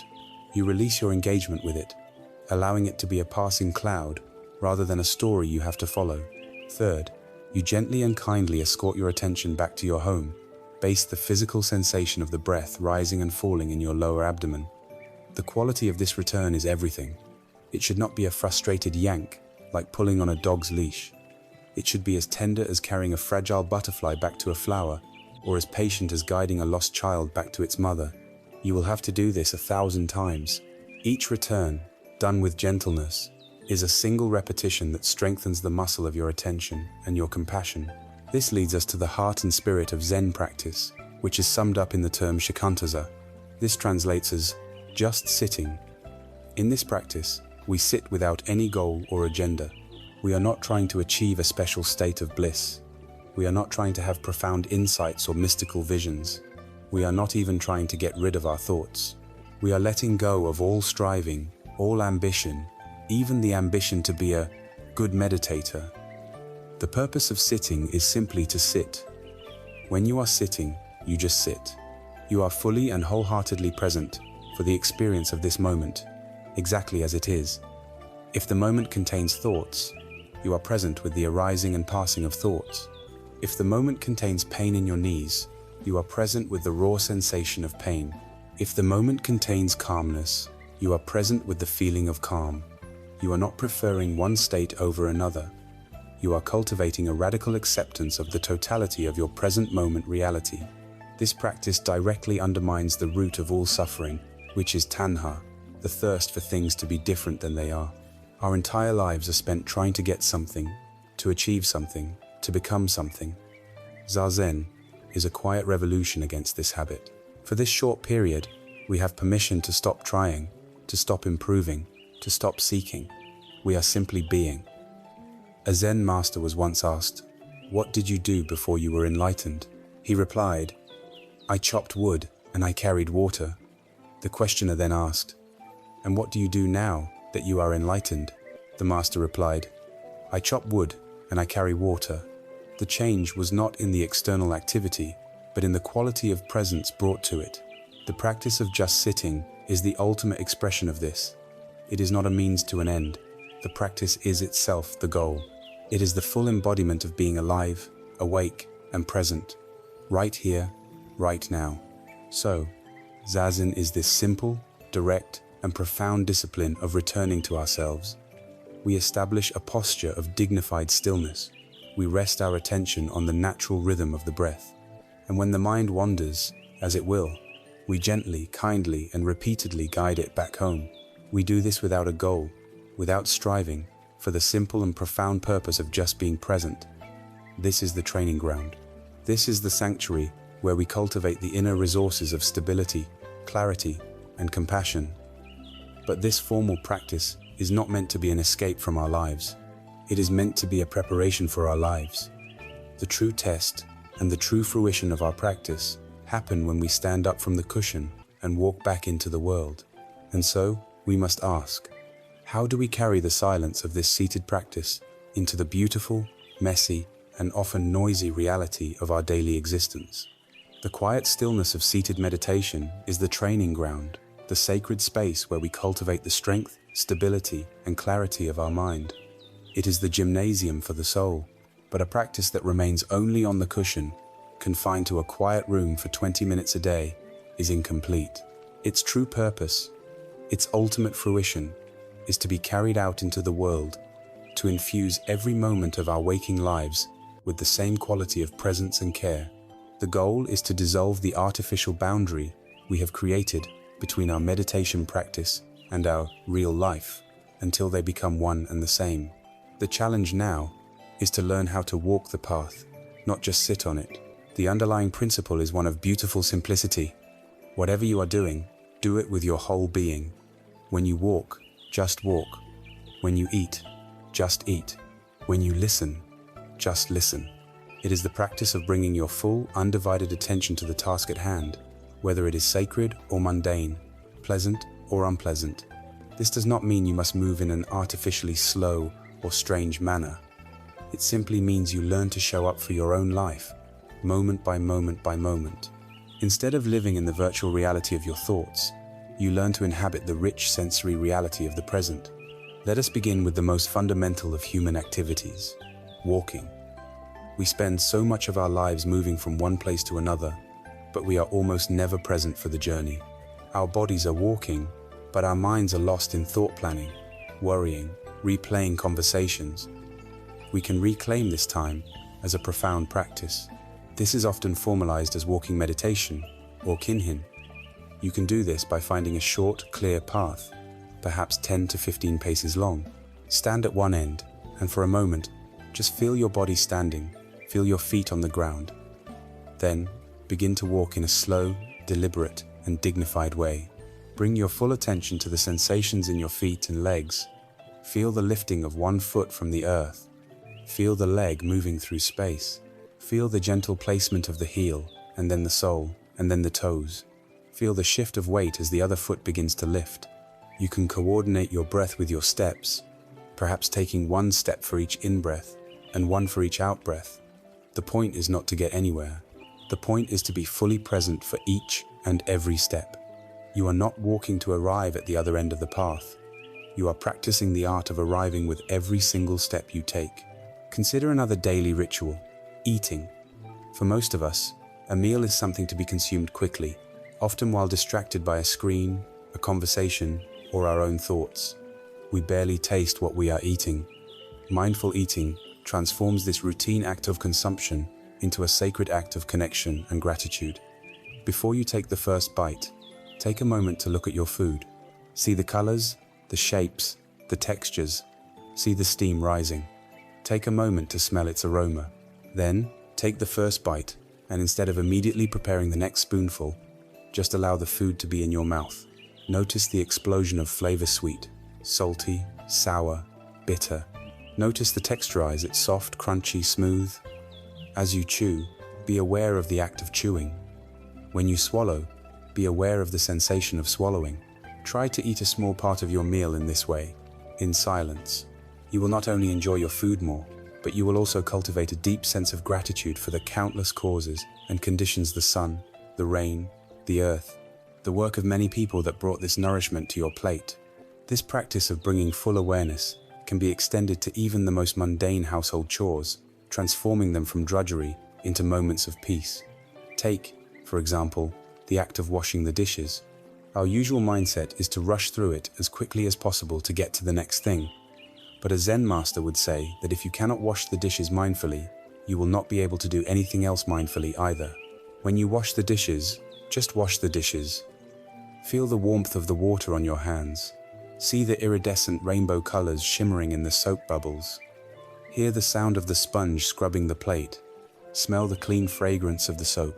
Feel the smoothness of the clean rinsed plate in your hands.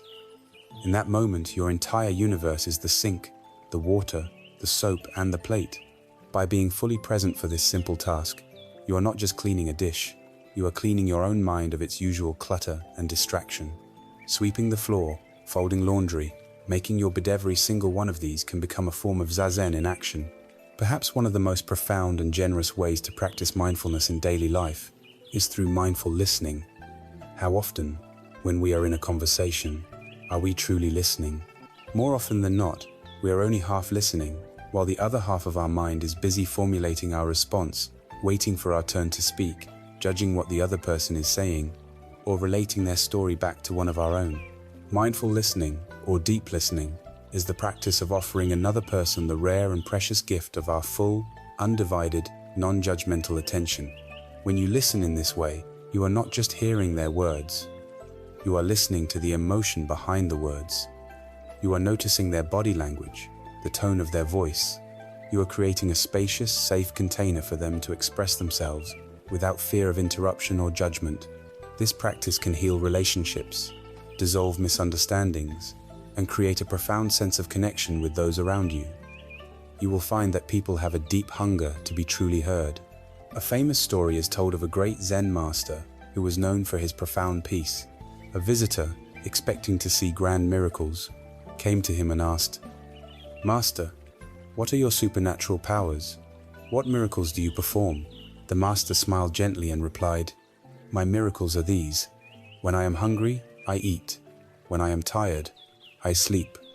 The visitor was perplexed and a little disappointed. "But master," he said, "everyone does that. How is that a miracle?" The master's eyes twinkled as he explained, "Number, when most people eat, their minds are in 1,000 other places. They are not truly eating. When they lie down to sleep, they are not truly sleeping. They are wrestling with the ghosts of yesterday and the fears of tomorrow. But when I eat, I just eat. My whole being is present for the taste and nourishment of the food. When I sleep, I just sleep. I let go of everything and surrender to rest." In this distracted world, to be fully present for a single, simple act is the greatest miracle of all. So 11. This is the goal of our informal practice, to erase the line between our spiritual life and our ordinary life, until every moment becomes an opportunity to wake up. The ringing of a telephone becomes a bell of mindfulness, calling you back to the present. The taste of a glass of water becomes a moment of direct sensory experience. The feeling of the wind on your face as you walk outside becomes a reminder that you are alive. Your entire life transforms from a series of problems to be solved, or tasks to be completed, into a rich tapestry of moments to be fully inhabited. As we cultivate this capacity to be present, both on and off the cushion, we inevitably become more intimate with the raw texture of our own experience. We notice not just the warmth of the tea and the beauty of the sunset, but also the sudden, sharp sting of anger, the deep, pulling ache of sadness, or the frantic, buzzing energy of fear. By committing to be present, we are committing to be present for everything, not just the parts we like. This brings us to a crucial stage in our journey. Now that we are learning how to stay present, what do we do when that present moment is filled with a difficult, painful, or overwhelming emotion? How do we apply this calm, mindful awareness when the inner storm we have been avoiding for so long finally arrives? As we learn to walk the path of mindfulness, bringing a gentle, moment-to-moment awareness to our daily lives, we are committing to an act of radical honesty. We are agreeing to show up for our life as it is, not just as we wish it would be. This means that while we become more intimate with the simple joys, the taste of tea, the warmth of the sun, we also inevitably come face to face with the raw, untamed energies of our own hearts. The peace of a quiet morning can be shattered in an instant by a wave of anxiety about the future. A pleasant conversation can be derailed by a sudden surge of anger from a past hurt. A quiet evening can be filled with the deep, pulling ache of grief or loneliness. For most of our lives, Our strategy for dealing with these difficult emotions has been one of avoidance. We either suppress them, pushing them down into the dark basement of the psyche where they fester and gain strength. We express them unconsciously, lashing out in ways that harm ourselves and others. Or we distract ourselves, seeking numbness in food, entertainment, or endless busyness. All of these strategies are forms of resistance, ways of refusing to be with what is true in the present moment. They are, in essence, different ways of shooting the second arrow. Today, we will learn a new way. It is a middle way between suppression and uncontrolled expression. It is a path of courage, wisdom, and profound compassion. It is the art of learning not to fight with our difficult emotions, but to meet them, to befriend them, and ultimately, to liberate the wisdom they hold. We will learn how to welcome the unwanted guest. Imagine your mind is a house, and every so often, a difficult visitor knocks on your door. Perhaps it is Mr. Anger, with his hot, red face. Or maybe it is Miss Fear, trembling and pale. Or the slow, heavy presence of grief. Our lifelong habit has been to peek through the curtains, see who it is, and then either pretend we are not home, slamming the deadbolt shut, or to fling the door open and immediately start a loud, messy fight on the front porch. The mindful approach is radically different. It invites us to open the door with a steady hand, to look the visitor in the eye, and to say, with a calm and welcoming heart, "Ah, I see you are here. Please, come in, sit down, have some tea. I am willing to listen." This is an act of profound hospitality toward the full spectrum of our own humanity. It is a practice for which we can use a beautiful and memorable framework, a guiding acronym known as RAIN. RAIN was developed by the contemporary meditation teacher Tara Brach, and it provides 4 clear steps for navigating the inner storm with mindfulness and compassion. The letters stand for recognize, allow, investigate, and nurture. Let us walk through this practice together, using a common and powerful emotion as our example, fear or anxiety. Imagine a moment when you feel its familiar chill. Perhaps it's a worry about your health, your finances, or a loved one. The wave begins to rise. The first step is recognize. This is the initial moment of mindfulness, the simple act of seeing the guest at the door. Instead of being immediately swept away by the feeling, you mentally take one step back and gently name what is present. You say to yourself, softly and without alarm, fear is here, or this is anxiety. This simple act of recognition is incredibly powerful. It immediately breaks the spell of identification. In that moment, you are no longer synonymous with the fear. You are not the fear itself. You are the awareness that is noticing the fear. You have already shifted from being the victim of the storm to being the sky that holds the storm. This naming is not a judgment. It is a simple, clear, and kind acknowledgement of what is true in your inner world right now. The second step, and perhaps the most challenging, is allow. This is the act of opening the door and letting the guest come in. It is the conscious decision to stop fighting with reality. To allow means to let the feeling be there, exactly as it is, without trying to fix it, change it, or force it to leave. You are dropping the internal war. You are whispering to yourself, "It's okay, this feeling can be here, let it be." This can feel incredibly counterintuitive. Our whole life has been a training in resisting unpleasant feelings, but it is the resistance itself, the second arrow, that creates the majority of our suffering. The fear itself is just energy. It is our struggle against the fear that creates the agonizing tension. To allow does not mean that you like the feeling, or that you want it to stay forever. It is simply a truce. It is a compassionate surrender to the reality of the present moment. You are giving the difficult emotion the space it needs to breathe, and in doing so, you are giving yourself the space to breathe as well. The third step is investigate. Now that you have welcomed the guest and offered it a seat, you can get to know it with a gentle curiosity. This is not a time for intellectual analysis.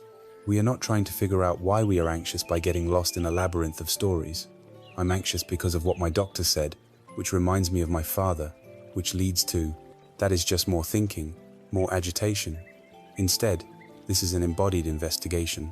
The invitation is to bring your attention out of your head and directly into your body. You can ask yourself, with genuine curiosity, What does this anxiety actually feel like as a physical sensation? Gently scan your body to find where the emotion is living. Is it a tightness in your chest? A hollow, churning feeling in your stomach? A buzzing energy in your hands and feet? Is the sensation hot or cold? Is it sharp or dull? Does it feel like a solid, heavy lump? Or is it vibrating and fluid? You are not trying to change the sensation, but simply to feel it directly as pure energy. As you stay with these raw physical sensations, something remarkable happens. You begin to see that anxiety is not a single, solid, terrifying monster. It is a complex and constantly changing collection of impermanent sensations. A tightness here, a coolness there, a vibration somewhere else. By bringing this precise, non-judgmental attention to the feeling, you are breaking it down into its component parts. It loses its monolithic power over you. You are meeting the raw energy of life directly, without the filter of a scary story. The fourth and final step is nurture.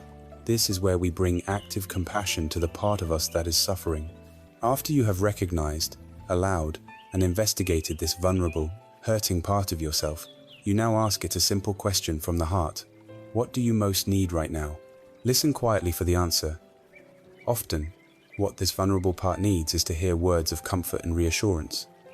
You can offer these words to yourself, silently. Words like, "It's okay, sweetheart. I'm here with you. I'm not going to leave you."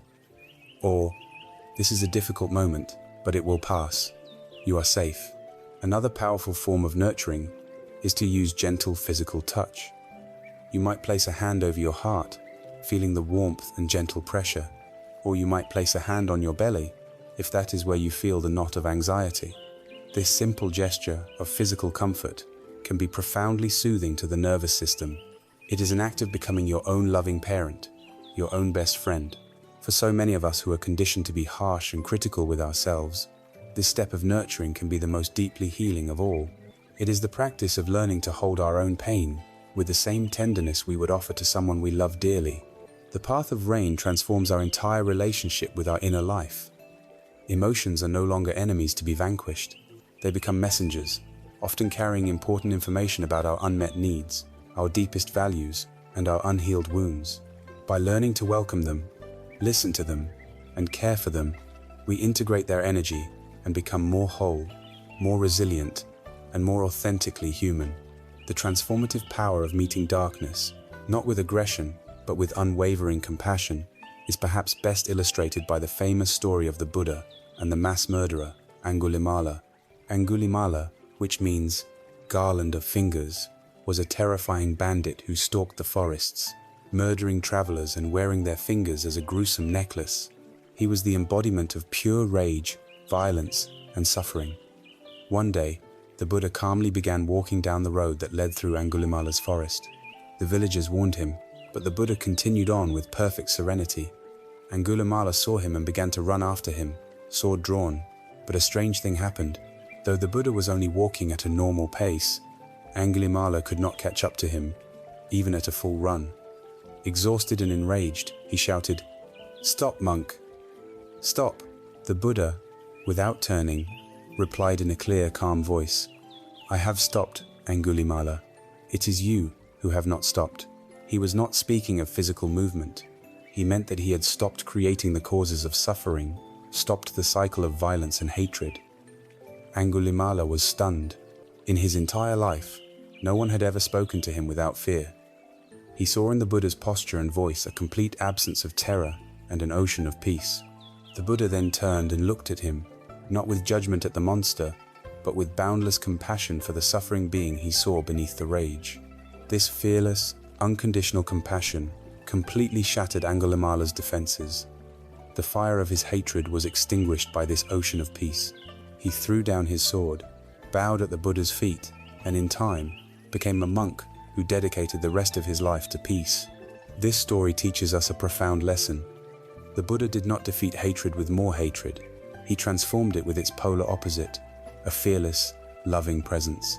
We can learn to be the Buddha to our own inner Angulimala. We can learn to meet our most terrifying inner states, not with more violence, but with the steady, unwavering compassion that is the heart of the rain practice. By learning to do this for ourselves, by learning to hold our own suffering with a tender and courageous heart, we naturally find that our hearts begin to open to the suffering of others. The compassion we have cultivated for ourselves wants to radiate outward, and this leads us to the next stage of our journey, the intentional cultivation of a boundless and compassionate heart for all beings. Having learned to meet our own inner storms with the mindfulness and compassion of the rain practice, we discover a remarkable shift in our perspective.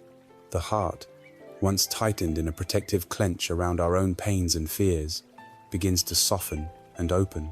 By tending to our own suffering with kindness, we have tilled the very soil from which compassion for others naturally grows. We look out at the world and begin to see it not as a collection of separate, disconnected individuals, but as a vast family of beings, each, in their own way, struggling and striving just as we are. This recognition, this empathetic resonance with the joys and sorrows of others, is the beginning of the path of the boundless heart. The first great expression of this open heart is the quality of compassion, known in Pali as karuna.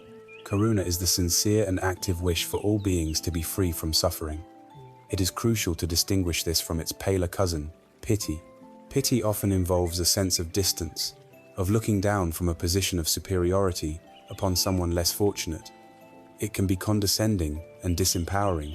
Compassion, on the other hand, is born from a sense of radical equality. It is the recognition of our shared humanity, our shared vulnerability. It is the heart's trembling vibration in the presence of pain, coupled with a deep and motivating desire to help alleviate that pain. It is not a draining state of emotional overwhelm. It is an active, courageous, and empowering state of being. It is love responding to suffering. The seed of all true compassion is the simple, profound realization: just like me, this person suffers. When we look at another being, whether it is a friend, a stranger, or even someone we find difficult, we can learn to look past the surface-level personality and see the tender, vulnerable heart within. Just like me, this person knows the pain of loss. Just like me, they have felt the sting of disappointment and the chill of fear. Just like me, they have experienced physical pain, sickness, and the knowledge of their own mortality. And just like me, at the deepest level, they simply wish to be happy and free from pain. When we can truly see the world through this lens, our entire orientation shifts. The habit of quick judgment and harsh criticism begins to dissolve. The person who speaks an angry word is no longer just an adversary. We see them as a person in the grip of their own inner pain, their own angulimala. The person who seems arrogant and prideful is seen as someone likely driven by a deep-seated insecurity. This understanding does not mean we condone harmful actions or become passive doormats. We can still hold people accountable for their behavior, but we learn to separate the action from the actor. We can respond to the harmful action with wisdom and firmness, while still holding the being behind the action with a heart of compassion, recognizing their fundamental confusion and suffering. This is the beginning of healing the world, starting with our own perceptions. To intentionally cultivate this boundless heart, we can engage in a powerful practice from the Tibetan Buddhist tradition known as Tonglen, which means giving and receiving. This practice is a profound way to train the heart, to reverse our habitual tendency to push away pain and grasp at pleasure. It is a meditation for a brave and compassionate warrior of the heart. We begin by finding a comfortable and dignified posture, just as in our Zazen practice. For a few moments, we simply rest, connecting with the spacious, open quality of awareness itself.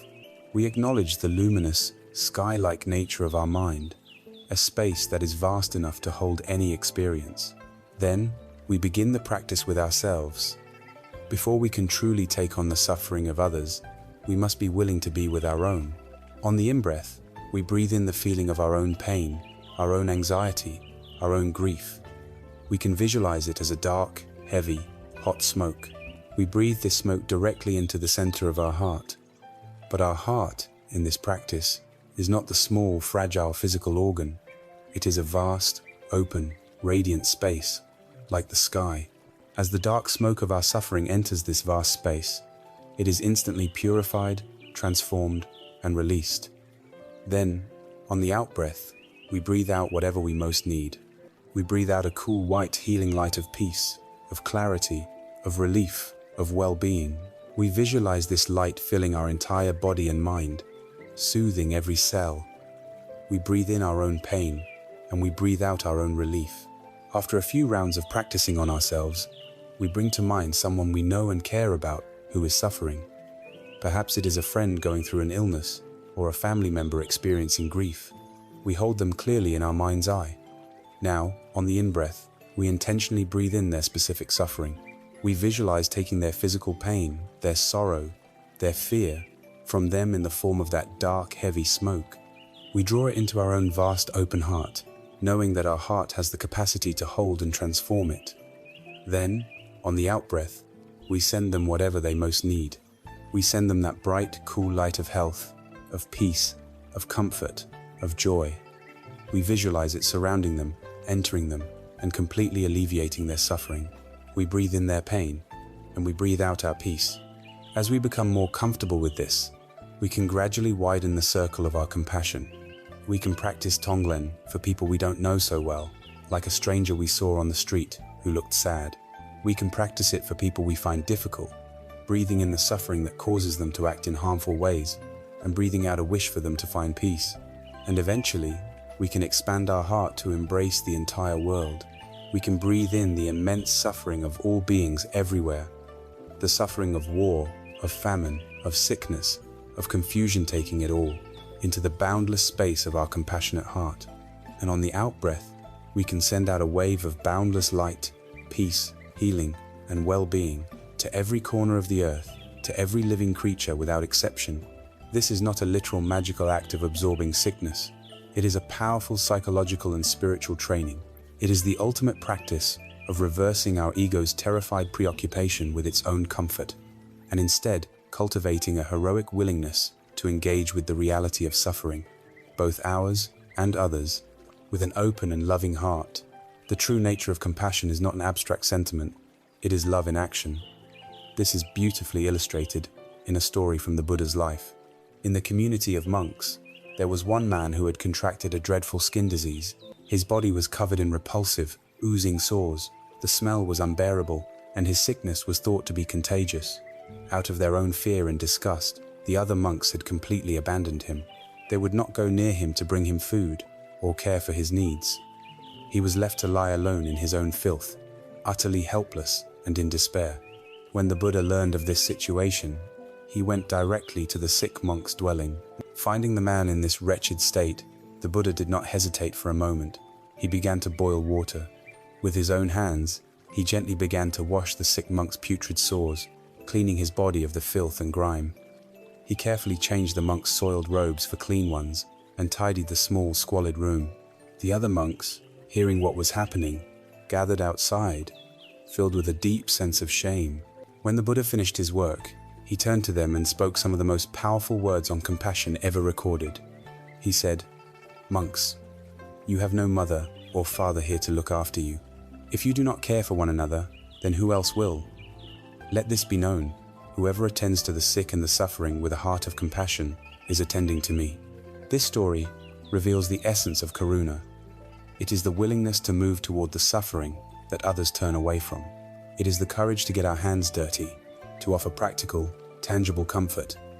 It is the understanding that in caring for the most vulnerable among us, we are performing the most sacred act.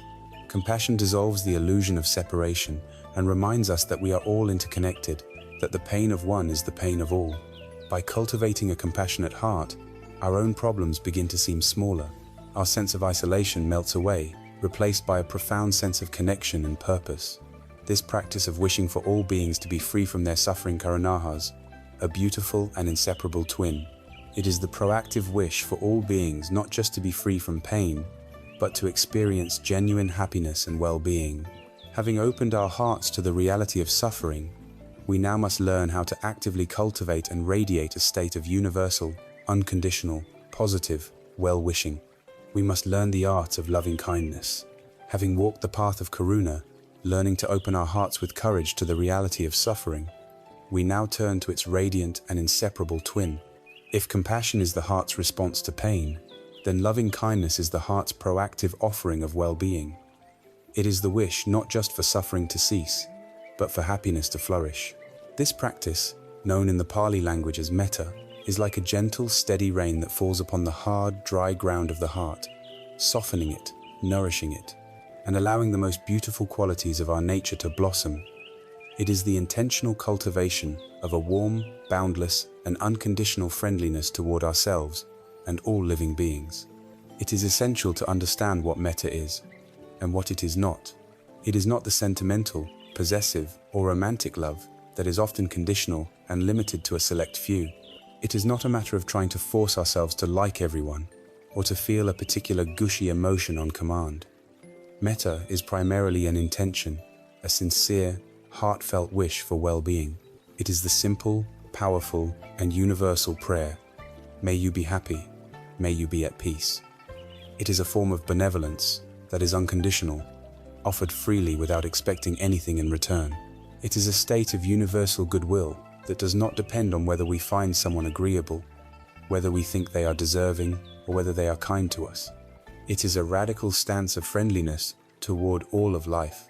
The beautiful secret of this practice is that while we begin with the intention, the genuine feeling of warmth and love often follows, arising naturally as we water these seeds of kindness in the garden of our mind. The practice of metta is one of the most transformative in the entire Buddhist tradition, for it is the direct and powerful antidote to the states of mind that cause so much of our suffering. The mental states of anger, resentment, jealousy, ill will, and fear are, by their very nature, contracting. Think of how your body feels when you are angry. Your fists clench, your jaw tightens, your heart pounds. Your world shrinks down to the object of your anger. You become hard, armored, and isolated. These states are like cold, heavy stones we carry in our hearts. Metta, on the other hand, is an expansive and opening practice. It is a systematic process of softening this armor, plate by plate. The intention of goodwill actively counteracts the mental habits of ill will. The wish for others to be happy directly undermines the poison of jealousy. A heart filled with friendliness has no room for fear and suspicion. Metta is the medicine that dissolves the stones of negativity, leaving the heart light, spacious, and free. The formal cultivation of loving kindness follows a traditional, systematic sequence, a gradual expansion of the heart's capacity, like ripples spreading out from a stone dropped in a still pond. The first stage, and for many the most challenging and important, is to direct loving kindness toward ourselves. We begin by finding a comfortable posture, closing our eyes, and taking a few moments to connect with the feeling of our body and breath. Then, we begin to silently, gently, repeat a series of phrases of well-wishing directed at our own being. The traditional phrases are, "May I be safe, may I be healthy, may I be happy, may I live with ease." You can use these phrases, or you can find words that resonate more deeply with you. Perhaps, "May I be filled with loving kindness. May I be peaceful and calm. May I be free from suffering." The key is to repeat the phrases with a gentle, patient, and kind intention. Many of us, when we first attempt this, run into a wall of resistance. We are so conditioned with self-criticism and feelings of unworthiness that offering kindness to ourselves can feel awkward, fraudulent, or even impossible. A voice inside might say, "I don't deserve this," or "This is selfish." It is crucial to meet this resistance with the same mindfulness and compassion we have been cultivating. Acknowledge the critical thoughts as just more passing clouds. See the feelings of unworthiness as old, familiar visitors. You don't have to believe them. Your only job is to continue, as best you can, to plant these seeds of kindness. This practice is the primary medicine for healing the deep wounds of self-judgment. We must learn to fill our own well before we can offer water to anyone else. We must learn to be a true friend to ourselves. The second stage, once some warmth has been generated for ourselves, is to extend that loving kindness to a benefactor or a dear friend. Bring to mind someone in your life for whom you have easy, uncomplicated feelings of love and appreciation. It could be a cherished friend, a family member, a mentor who helped you, or even a beloved pet. Hold their image in your mind's eye, and with a full heart, offer them the phrases of metta. May you be safe, may you be healthy, may you be happy, may you live with ease. Feel the natural flow of warmth and goodwill from your heart to theirs. This stage is like adding kindling to the small flame of loving kindness you have lit for yourself, helping it to grow stronger and brighter. The third stage begins to stretch the muscle of the heart. Here, we bring to mind a neutral person. This is someone you see or interact with regularly, but for whom you have no strong feelings, either positive or negative. It could be the person who delivers your mail, a cashier at the grocery store, a neighbor you see but don't really know. Our usual habit is to treat these people as part of the scenery, to be indifferent to them. This practice helps us to break down those walls of indifference. We bring their face to mind, recognize them as a fellow human being who, just like us, wishes to be happy and free from suffering. And we offer them the same sincere wishes. May you be safe. May you be healthy. May you be happy. May you live with ease. In this act, we are acknowledging our shared humanity and expanding our circle of care beyond the familiar. The fourth stage is the most challenging, and in many ways, the most transformative. We now practice sending loving kindness to a difficult person. This is someone with whom we have a conflict, someone who has hurt us, or someone whose actions we strongly disapprove of. It is wise to begin with someone only mildly difficult, rather than the source of our deepest trauma. This practice is not about condoning their harmful behavior. It is not about forcing ourselves to like them or pretending that what happened was okay. This practice is an act of profound liberation for ourselves. We do it to free our own hearts from the toxic poison of hatred and resentment. We recognize that holding on to anger is like holding a hot coal with the intent of throwing it at someone else. We are the one who gets burned. So, we bring this person to mind, and we acknowledge that their harmful actions most likely spring from their own deep confusion and suffering. A truly happy and peaceful person does not cause harm. And so, with a courageous heart, we offer them the phrases, "May you be safe. May you be healthy. May you be happy. May you live with ease." In this moment, we are choosing freedom over bitterness. We are choosing peace over the prison of our own resentment. Finally, in the fifth stage, we make our loving kindness boundless. Having worked with ourselves, a friend, a neutral person, and a difficult person, we now begin to radiate the intention of goodwill in all directions, without limit and without exception. You can visualize the light and warmth of your heart expanding outwards. First, to everyone in the building you are in. Then, to everyone in your neighborhood, your city, your country. Extend it forwards, backwards, to the left, to the right, up and down. Send it to all human beings on the planet, regardless of who they are or what they have done. Send it to all animals, the creatures in the air, on the land, and in the seas. Send it to all beings in all realms of existence, visible and invisible.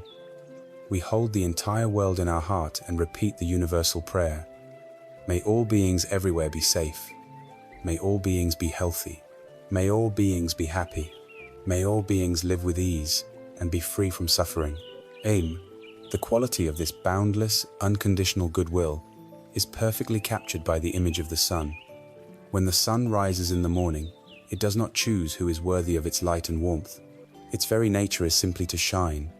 It shines on the beautiful, fragrant rose garden, encouraging the flowers to open in all their glory. It shines with equal impartiality on a pile of foul-smelling garbage by the side of the road, warming it, drying it, and aiding in its transformation. It shines on the saint deep in meditation, and it shines on the thief hiding in the shadows. The sun does not judge. The sun does not discriminate. It simply gives its life-sustaining energy to all, freely and completely. Our metta practice is the aspiration to become like the sun, to allow the warmth of our own heart to shine on all beings without exception, recognizing that at the deepest level, we all share the same fundamental wish to be happy and well. Metta is more than just a pleasant feeling. It is a profound reorientation of the mind. It is a daily practice of choosing friendliness over fear, connection over separation, and love over anger.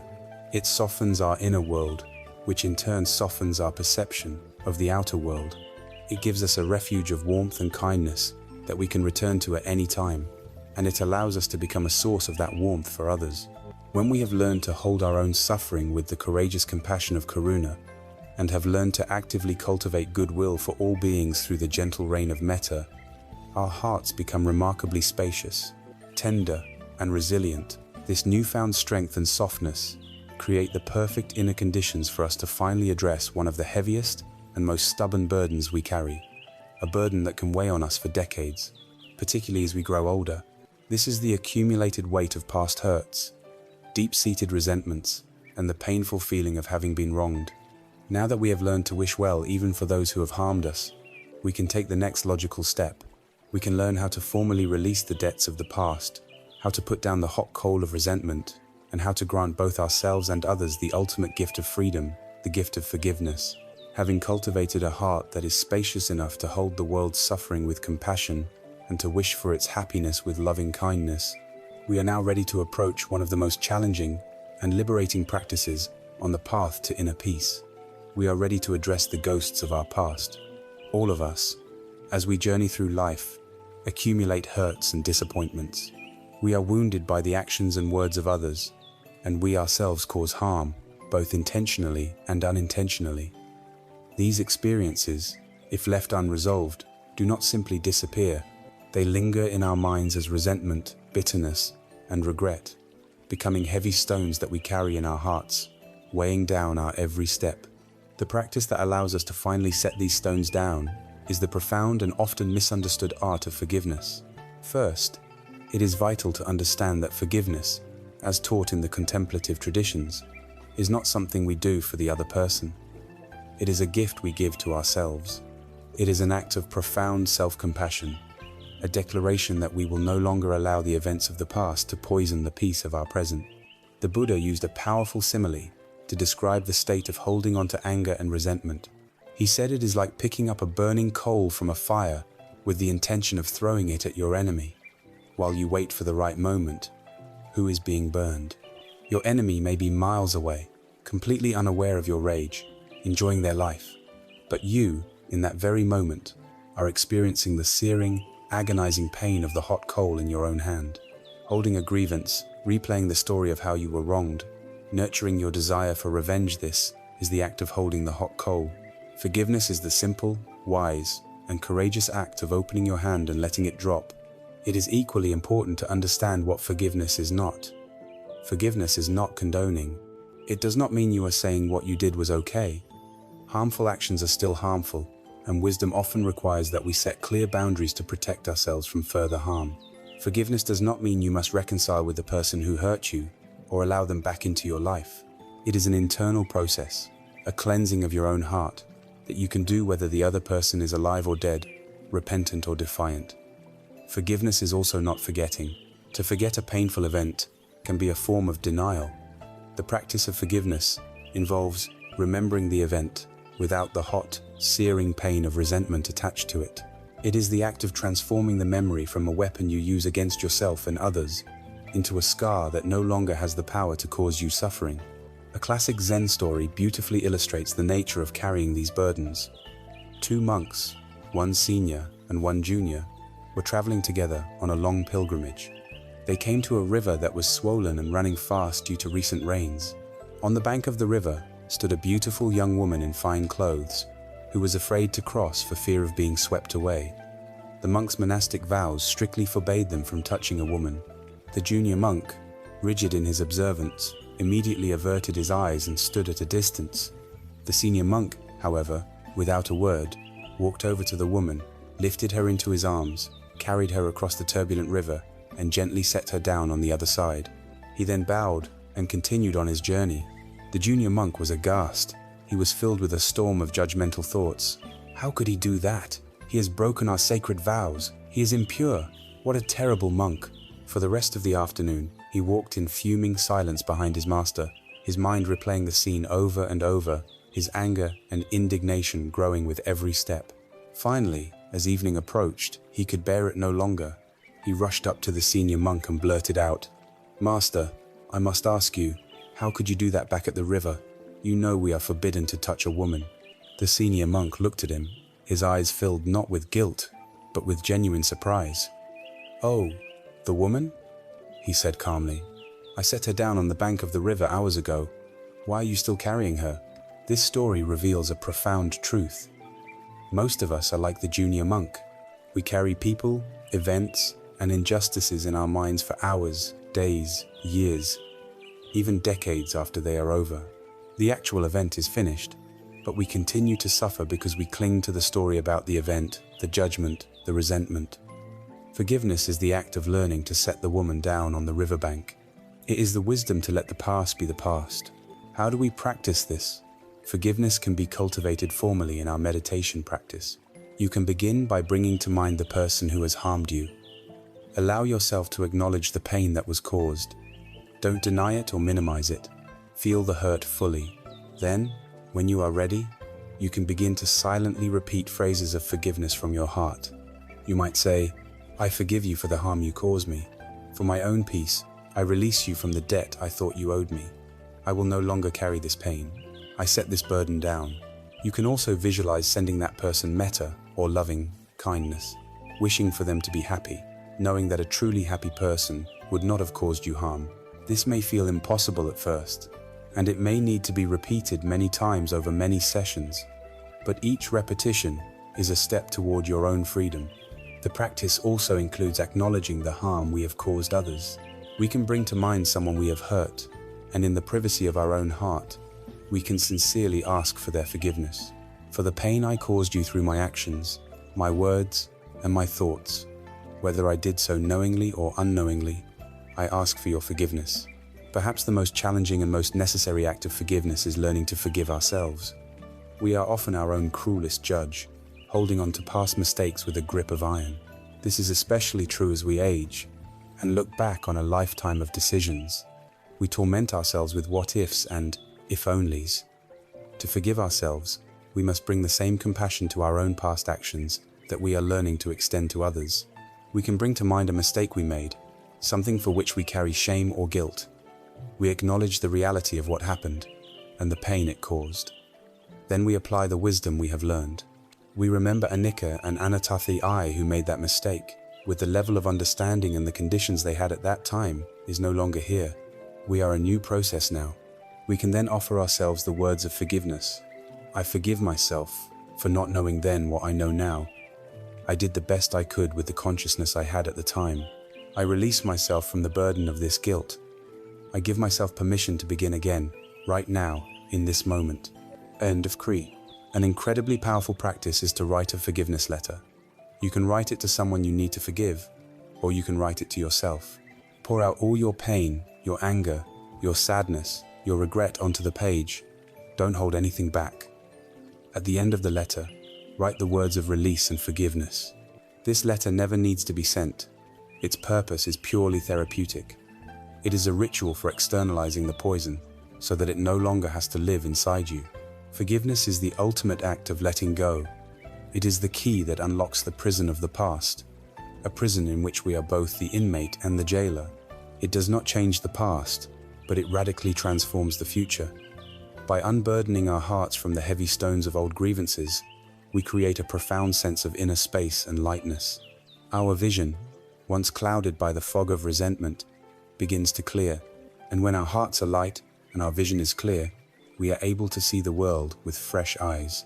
We begin to notice the simple goodness, the quiet beauty, and the readily available joys of the present moment, joys that were always here, waiting for us to be free enough to receive them.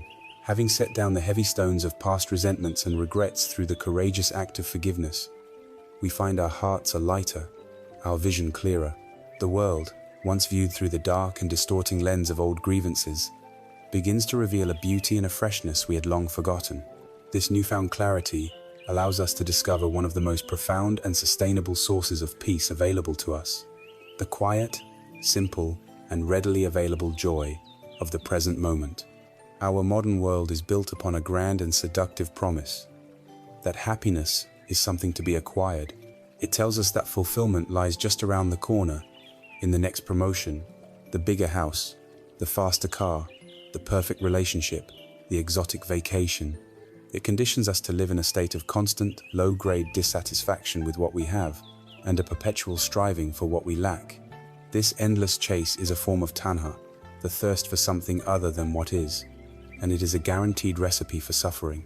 It is a game that can never be won, for as soon as we achieve one goal, the goalposts immediately shift.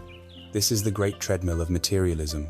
We run and run, accumulating more and more, only to find ourselves spiritually and emotionally in the exact same place, just a little more tired.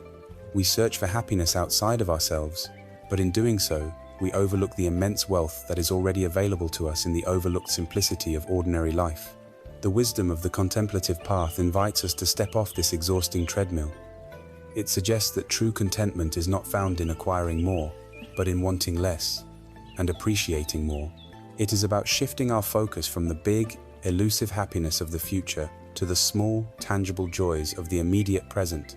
These are the quiet miracles that unfold around us every day, miracles that are available to everyone, regardless of their wealth or status, but which are perceived only by a mind that is present and awake.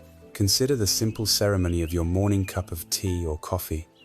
In our usual distracted rush, it is merely a caffeine delivery system, consumed while our mind is already at work, planning and worrying. But approached with mindfulness, this simple act can become a profound meditation. It is the feeling of the warm mug in your hands. It is the sight of the fragrant steam rising in the morning light. It is the aroma that fills the air, and the first, hot, awakening sip. In that moment of pure, sensory presence, there is no worry, no striving, no lack. There is just the simple, profound, and satisfying reality of a warm drink. This is a moment of pure contentment, a gift we can give ourselves every single day. Think of the feeling of the sun on your face on a cool day, a simple, life-affirming pleasure that costs nothing. Think of the sound of rain falling steadily outside your window, a natural rhythm that can soothe the most agitated mind. Think of the simple joy of a sincere conversation with a friend, where you offer each other the gift of mindful listening, creating a space of true connection. These are not small or insignificant experiences. They are the very fabric of a life well lived. They are the true riches. The problem is not that these moments are rare. The problem is that our minds are so rarely present to receive them. Our body is here, experiencing the sun, but our mind is a million miles away, lost in the labyrinth of thought. Our mindfulness practice is the key that unlocks these treasures. It is the training that allows us to be home for our own life, to receive the constant stream of simple gifts the present moment is offering. A powerful and intentional way to cultivate this way of seeing is through the active practice of gratitude. Gratitude is the natural response of a heart that is paying attention. When we are truly present for the goodness in our life, no matter how small, a feeling of thankfulness spontaneously arises. We can strengthen this quality by making it a formal practice. Each evening you might take just a few moments to mentally list 3 or 5 things from your day for which you are grateful. They don't have to be grand. Perhaps it was the taste of a fresh piece of fruit, a kind word from a colleague, the comfort of your bed, or the simple fact that your body is breathing and your heart is beating without any effort on your part. This simple practice begins to retrain the mind's habitual negativity bias. It teaches us to scan the world for what is good, for what is working, for what we can appreciate, rather than constantly focusing on what is wrong, what is lacking, or what is threatening. This spirit of appreciation can also be extended to the joy of others. In Buddhism, this is called mudita, or sympathetic joy. It is the practice of feeling happy for the good fortune and success of other people. This is the direct antidote to the poison of envy and jealousy. In a world that often encourages competition and comparison, mudita is a radical act of connection. It is the understanding that happiness is not a limited resource, that another's success does not diminish our own. To celebrate the joy of another as if it were our own is to double our own opportunities for happiness. It is a beautiful expression of our interconnectedness. There is an old story that speaks to this truth. There once lived a king who was the most powerful and wealthy man in his land. He had magnificent palaces, vast armies, chests overflowing with gold, and servants to cater to his every whim. Yet, despite all this, he was deeply unhappy. He was plagued by a profound sense of boredom, restlessness, and emptiness. Determined to find a cure for his misery, he set out on a quest to find the secret to happiness. He consulted the wisest sages in his kingdom, who offered him complex philosophies. He indulged in every imaginable pleasure, hosting lavish feasts and entertainments. But nothing worked. The feeling of emptiness remained. One day, weary of his life at court, he disguised himself as a common traveler and went for a walk in the countryside. As evening approached, he saw a humble farmer finishing his day's work in the fields. The farmer went and sat with his family under a large shady tree. His wife unpacked a simple meal from a small basket: some coarse bread, a few vegetables, and a jug of water. The king, hiding and watching from a distance, expected to see a grim, joyless meal. Instead, he witnessed a scene of profound contentment. The family laughed and talked as they shared their meager food. The children played at their father's feet. There was a palpable sense of love, connection, and simple, uncomplicated joy.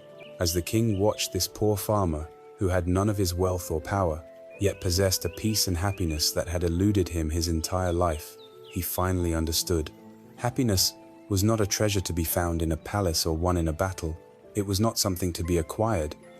It was a state of being, available in the simplest of circumstances. It was the joy of connection, the gratitude for a simple meal, the peace of being present with loved ones at the end of the day. The king realized he had been searching the world for a treasure that was never hidden, a treasure that was freely available in the richness of the ordinary moment. This is the wealth of simplicity. It is not about living in poverty or depriving ourselves of comfort. It is about a profound shift in our values. It is the realization that the most reliable sources of contentment are not external, but internal. It is the clarity of mind that can find wonder in a cup of tea, the gratitude of a heart that can appreciate a single breath, and the wisdom to know that the present moment, when met with full awareness, holds all the riches we could ever need. Living in this way, attentive, grateful, and content with the simple goodness of life, we naturally become more sensitive to the moral fabric of our existence. We begin to see more clearly how our own inner states and our outward actions are deeply connected, how what we do in this moment shapes the moments that follow. This leads us to a deeper inquiry into the elegant and impersonal law of cause and effect that governs our lives, the law of karma. Having learned to find a profound and simple joy in the present moment, our lives begin to take on a new quality of care and attention. We see that our inner state or peacefulness, our gratitude, has a direct effect on our experience of the world. This naturally leads us to a deeper inquiry into the very fabric of cause and effect that governs our existence. We begin to ask, if our happiness is not a matter of random chance or external circumstance, then what is the law that governs our experience? How do our choices, our thoughts, and our actions shape the reality we inhabit from one moment to the next? The answer to this lies in one of the most essential and widely misunderstood concepts in Eastern philosophy, the law of karma. The word karma has seeped into Western culture, but it has been stripped of its profound meaning and turned into a caricature. We hear it used as a synonym for fate or predestination, a belief that our lives are already written and we are powerless to change them. Or we see it used as a kind of cosmic revenge system, a simplistic what goes around comes around, where the universe acts as a celestial judge, punishing the bad and rewarding the good. The Buddha's teaching on karma is infinitely more subtle, more practical, and more empowering than either of these ideas. It is not a doctrine of fatalism, it is the ultimate doctrine of freedom. It is not a system of punishment, it is a natural law of cause and effect, as impersonal and reliable as the law of gravity. To understand karma, we must first clear away these misconceptions. Karma is not fate. In fact, it is the exact opposite of fate. Fate implies that our future is fixed, regardless of what we do now. Karma teaches that our future is conditional, created by what we do right now, in this very moment. It places the power to shape our lives squarely in our own hands. Nor is karma a system of divine reward and punishment. The universe is not keeping a scoreboard of our good and bad deeds. The law of karma is more like a law of physics. If you put your hand in a fire, you will be burned. The fire is not punishing you. It is simply the nature of fire to burn. In the same way, if you act out of anger and hatred, you will experience suffering. The suffering is not a punishment. It is the natural, intrinsic result of the energy of anger itself. The cause contains the effect. So, what is karma? The Buddha gave a beautifully precise definition. He said, "It is intention, monks, that I call karma. Having intended, one acts through body, speech, and mind." This is the key that unlocks the entire teaching. Karma is not the action itself, it is the intention, the volition, the driving energy behind the action. This is a revolutionary idea. It means the ethical quality of our life is determined not just by what we do, but by why we do it. Consider the simple act of using a knife. A surgeon holds a scalpel with the clear intention to heal, to remove a tumor and save a life. The action involves cutting, causing pain and drawing blood. But because the driving intention is one of compassion and the desire to alleviate suffering, this is a profoundly wholesome or skillful act of karma. Now imagine another person holding a knife with the intention to rob and harm someone. The external action might also involve cutting, but the volition behind it is one of greed and violence. This is a profoundly unwholesome or unskillful act of karma. The external actions may appear similar, but the energy behind them, the karma they create, is worlds apart. One leads toward healing and peace, the other toward fear and suffering. We create karma through three doors of action: the body, speech, and the mind. The actions of our body are comforting embrace, a violent blow are obvious forms of karma. The actions of our speech are kind and encouraging word, a vicious leer, also powerful creators of our reality. But the Buddha emphasized that the most important door is the mind. Every action of body and speech first begins as a thought, an intention in the mind. The mind is the workshop where our karma is forged. You can sit perfectly still, saying nothing, but if your mind is consumed by thoughts of resentment, jealousy, or ill will, you are actively creating negative, unwholesome karma that will bring you suffering. Conversely, you can be sitting in the same stillness, actively cultivating thoughts of loving kindness and compassion, and you are creating positive, wholesome karma that will lead to your own peace and happiness, even if you never say or do a thing. This is why the training of the mind, which we have been exploring, is the most crucial aspect of this entire path.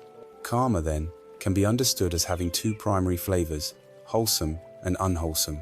The quality of our actions is determined by the roots from which they spring. Unwholesome actions are those motivated by what are known as the three poisons, or the three unwholesome roots. The first is greed, or lobhaith mindset of craving, clinging, and insatiable wanting. The second is hatred or aversion, doseth mindset of ill will, anger, resentment, and the desire to push away or destroy what is unpleasant. The third, and most fundamental, is delusion, or ignorance, mohatha state of confusion, of not seeing things as they truly are, of being caught in the illusions of permanence and a separate self. Any action of body, speech, or mind that springs from these poisonous roots will, by its very nature, lead to suffering, both for ourselves and for others. Wholesome actions, on the other hand, are motivated by the three wholesome roots, which are the direct antidotes to the poisons. The first is non-greed, which manifests as generosity, contentment, and letting go. The second is non-hatred, which manifests as loving kindness, metta, and compassion, karuna. The third is non-delusion, which is the quality of wisdom, clarity, and seeing things as they truly are. Any action that springs from these wholesome roots will, by its very nature, lead to happiness, peace, and liberation for ourselves and for others. The workings of karma can be understood through the simple and powerful analogy of a farmer planting seeds. Our mind is the field. Our intentions are the seeds. Our actions of body and speech are the act of planting those seeds. The results we experience in our lives are happiness, and our sorrow where the harvest. Imagine a wise farmer. He understands that the quality of his harvest depends entirely on the quality of the seeds he plants. He meticulously chooses healthy, viable seeds of rice, of nourishing vegetables, and of beautiful flowers. These represent his wholesome intentions of generosity, kindness, and wisdom. He plants them with care. The harvest is not immediate. The seeds require time, water, and sunlight, the other conditions of life, to grow. But inevitably, because he planted seeds of rice, he will reap a harvest of rice. Because he planted seeds of flowers, his field will be filled with beauty and fragrance. Now imagine a foolish farmer. He pays no attention to the seeds he sows. He carelessly throws seeds of thorns, of bitter weeds, and of poisonous plants into his field. These represent his unwholesome intentions of greed, anger, and hatred. Again, the harvest is not immediate, but inevitably, the nature of the seeds will manifest. His field will become a thicket of sharp thorns that tear at him when he walks through it. His harvest will be one of bitterness and poison. He may cry out and blame the field, or the weather, or the gods for his miserable harvest, but the truth is simple: he is reaping exactly what he sowed. This is the law of karma. We are the farmers of our own existence. Every thought we think, every word we speak, every action we take, is a seed being planted in the field of our consciousness.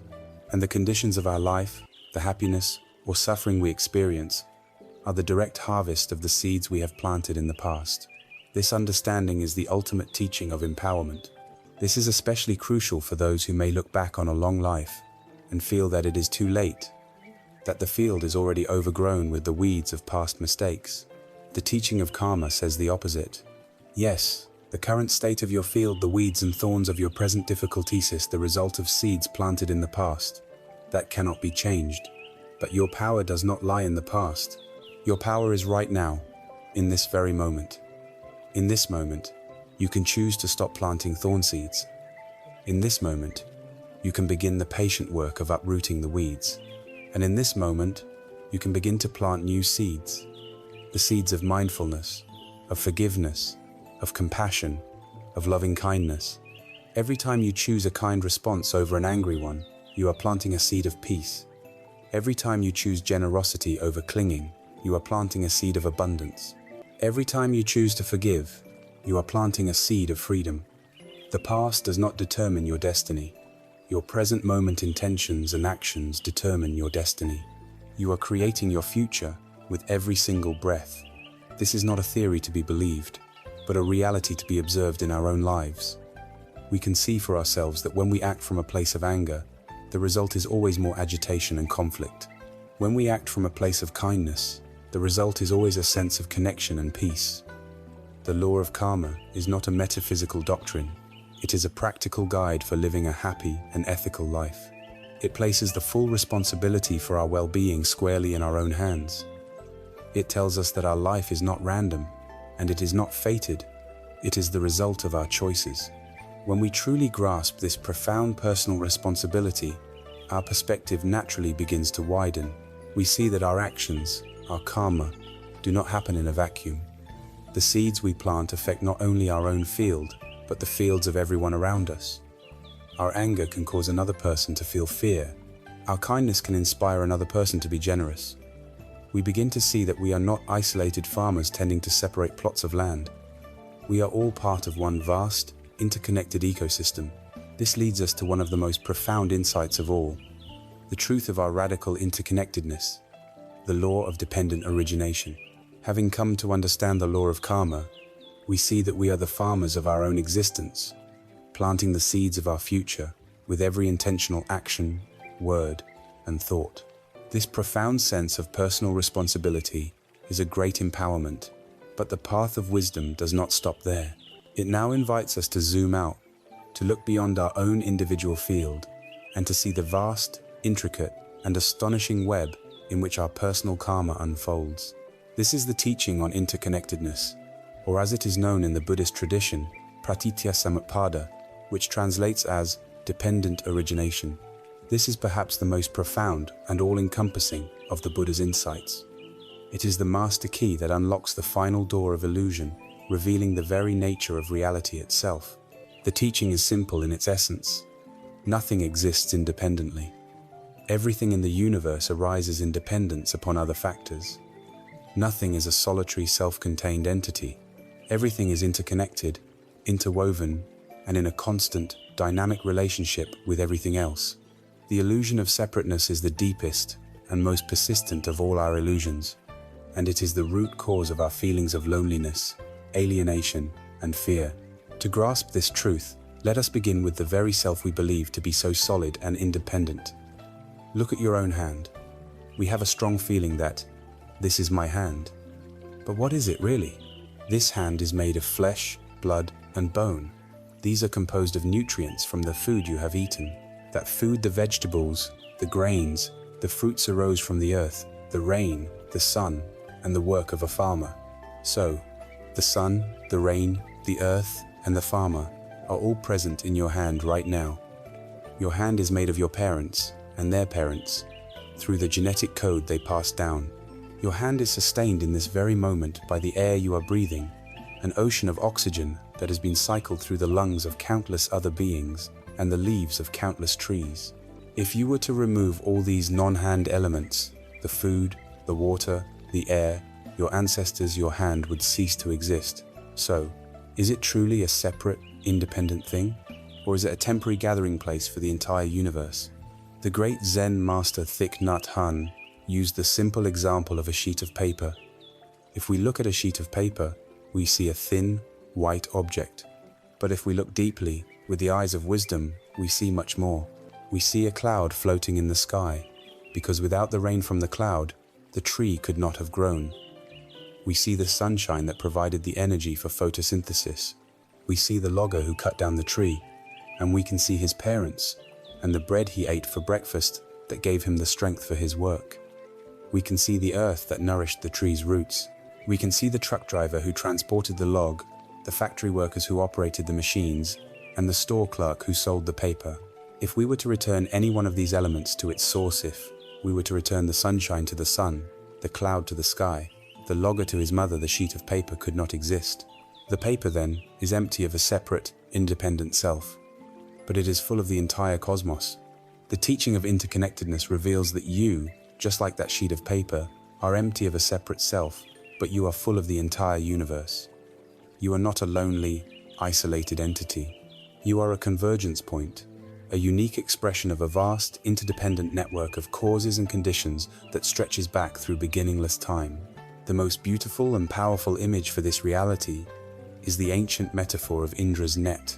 In the heavenly realm of the god Indra, there hangs a magnificent net that stretches out infinitely in all directions. At every single point where the threads of the net cross, there is a single, brilliant, multifaceted jewel. The net is structured in such a way that if you look at the polished surface of any one jewel, you will see reflected in it every other jewel in the entire infinite net. And not only that, but every reflection in that one jewel also contains a reflection of all the other jewels, and so on, ad infinitum. Each of us is a single jewel in this cosmic net. We are unique, with our own particular place and perspective. Yet, our very existence is defined by our relationship to, and our reflection of, every other jewel. Your joys, your sorrows, your wisdom, and your confusion are reflected in me, and my joys, sorrows, wisdom, and confusion are reflected in you. What happens to one jewel if it becomes a little brighter, a little clearer? That added light is instantly reflected throughout the entire web. When one jewel becomes dull and clouded by hatred or fear, that dullness also subtly dims the light of the whole. This is not poetry. It is the fundamental physics of our shared existence. This realization has profound ethical and social implications. It completely dismantles the logic of selfishness. If we are all inextricably linked, then the idea of a purely selfish act becomes a logical absurdity. To harm you is, in a very real and direct way, to harm myself. To pollute the river of our shared world is to poison the water that I myself must drink. To speak a word of hatred or division is to add a toxin to the collective atmosphere that I myself must breathe. My happiness is not separate from your happiness. My well-being is not separate from the well-being of the planet that sustains us. This understanding provides the ultimate foundation for the compassion and loving kindness we have been cultivating. Karuna and metta are no longer just noble ideals to strive for. They become the most intelligent and pragmatic way to live. Wishing for you to be free from suffering is a wish for the entire net of which I am a part, to be free from suffering. Celebrating your joy becomes a way of celebrating the increased light in the web, a light which also illuminates me. Ethics and morality are transformed from a set of external rules we must follow into a wise and natural expression of our true, interconnected nature. In our modern world, so many people suffer from a deep sense of loneliness and isolation. We feel like separate fragments, struggling alone against a difficult world. The wisdom of interconnectedness is the ultimate medicine for this modern malady. When we truly feel our connection to the web of life, to the air we breathe, the food we eat, the people who came before us, and the life that surrounds us, the painful illusion of being a solitary, struggling self begins to dissolve. We realize that we are held, supported, and nourished by the entire universe in every moment. We are never, and can never be, truly alone. We are a wave in the ocean of being, a unique expression of the whole, but never separate from it. We are not a drop in the ocean. We are the entire ocean in a single drop. This vast, cosmic perspective, seeing ourselves as a jewel in Indra's net, provides a powerful and peaceful context for understanding our own short, precious human life. The truths of impermanence and no self showed us what we are not. We are not a solid, separate thing. The truth of interconnectedness shows us what we are. We are a seamless, flowing, and interdependent part of everything. With this profound understanding of our place in the great web of existence, we are now fully equipped to approach the most personal and inevitable stages of our own life's journey with a new sense of dignity, grace, and wisdom. This brings us to a very practical question. How does this realization of our impermanent and interconnected nature help us to navigate the specific challenges and opportunities of growing older? How can we find meaning, not despair, in the final, precious chapters of our life? We have journeyed far in our exploration of the mind, uncovering the profound truths of impermanence, the illusion of a separate self, and the beautiful, intricate web of our interconnectedness. With these tools of wisdom in our hands, we are now equipped to turn toward one of the most feared and misunderstood passages of human life, the process of aging. In a culture that worships youth, that sees value primarily in productivity, speed, and physical vitality, the later chapters of life are often portrayed as a tragedy, a slow, inevitable decline into irrelevance and decay. We are taught to fight it, to deny it, to hide it, but the wisdom of the path offers us a radically different and deeply liberating perspective. It invites us to reframe aging not as a problem to be solved, but as a sacred and powerful opportunity for the culmination of our spiritual practice. The first and most immediate challenge of aging is the confrontation with a changing body and a shifting identity. We may look in the mirror and see a face we barely recognize. We may feel a deep longing for the energy, the strength, or the abilities we possessed in our youth. This is a very real form of suffering, but its root, as we have learned, is tanhath, clinging to a past that is gone, and a resistance to the reality of the present. The you of 20, 30, or 40 years ago is as gone as last year's snow. The suffering comes not from the aging process itself, but from our attachment to a fixed, permanent idea of who we are. The practice here is a direct and intimate application of letting go. It is the gentle, compassionate release of the ghost of our younger self. It is the courageous act of befriending the person we are right now with the body we have right now. This is not a passive resignation. It is an active and liberating release from the exhausting and impossible task of trying to be something we are no longer. When we stop fighting with the reflection in the mirror, we can finally meet ourselves with peace. Furthermore, the physical realities of aging, when viewed through the lens of wisdom, can be transformed from a source of despair into one of our greatest teachers. The aches in our joints, the slowing of our step, the weakening of our senses, these are not failures. They are our most intimate and undeniable reminders of the truth of anicca, or impermanence. A young, healthy person can more easily live under the illusion of permanence and invincibility. An older person lives with the direct, visceral truth of change every single day. This is not a curse. It is a profound advantage. This constant, embodied reminder of life's fragility can serve as a powerful motivation for our spiritual practice. It cuts through our complacency and clarifies our priorities. When we know in our bones that our time is limited, we are less likely to waste it on petty grievances, meaningless distractions, or the accumulation of things we cannot take with us. The body, in its so-called decline, becomes a constant bell of mindfulness, calling us back again and again to what truly matters, the cultivation of a peaceful heart and a wise mind. The later chapters of life also offer unique and precious gifts, opportunities that are often unavailable during the frantic years of career building and family raising. There is often more time for stillness, for silence, for deep reflection. It is a natural season for looking back over the landscape of one's life, not with the bitterness of regret, but with the gentle, compassionate wisdom of forgiveness. We can see the long arcs of our karma, understanding how past actions led to present realities. We can see the web of interconnectedness, appreciating all the people and conditions that shaped who we became. This is a time not for judgment, but for integration, for making peace with our own story. This stage also offers the opportunity to step into the noble role of the elder. It is important to distinguish between simply being an old person and becoming a true elder. An elder is a pillar of a community, a source of stability and wisdom. Their value is not measured in their physical output, but in their depth of presence and their accumulated experience. Having navigated the treacherous waters of life, an elder can offer perspective and guidance to younger generations. They can testify to what truly lasts and what falls away, what leads to happiness and what leads to sorrow. They embody a long view, a calm center in a fast-paced world. To embrace the role of the elder is to accept a new and vital purpose, one based not on doing, but on being. A beautiful image for this stage of life is that of an old-growth tree in a forest.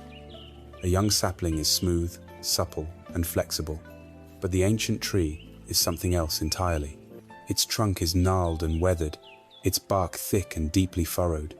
It bears the scars of 1,000 storms, of lightning strikes and long droughts. It is not perfect by the standards of youth, yet its value and its beauty are immense. Its roots run deep into the earth, holding the very soil together and providing stability for all the life around it. Its vast, sprawling canopy provides cool shade and shelter for countless travelers, animals, and smaller plants. Its sturdy branches become a home for entire communities of birds and other creatures. It is a silent, dignified, and powerful presence, embodying endurance, wisdom, and a deep connection to the earth. An elder in a community is just like this ancient tree. They may not have the smooth skin or agile limbs of youth, but they possess a deep-rooted stability. They offer a sheltering presence of calm and perspective to those caught in the storms of life. Their scars are signs not of weakness, but of a life fully and courageously lived. Even the simple act of slowing down, which our culture resists so fiercely, can be seen as a gift. In our youth, we rush from one thing to the next, our minds always 5 steps ahead. The natural slowing that comes with age is an involuntary, but powerful, mindfulness practice. When we walk more slowly, we see more of the world around us. We notice the intricate pattern on a leaf, the color of the sky, the expression on a stranger's face. When we have less energy for frantic activity, we can discover the deep nourishment of silence and stillness. The world does not shrink, it becomes infinitely more detailed and rich. We are no longer just hurtling through the landscape. We are finally able to appreciate its beauty. Viewing aging through this lens transforms it from a period of loss into a period of harvest. It is a time for reaping the fruits of a lifetime of experience. It is the ultimate opportunity to practice the art of letting go of old identities, letting go of physical prowess, letting go of roles and responsibilities, and ultimately, preparing to let go of life itself. When met with awareness and wisdom, this is not a depressing process, but a deeply meaningful and sacred one.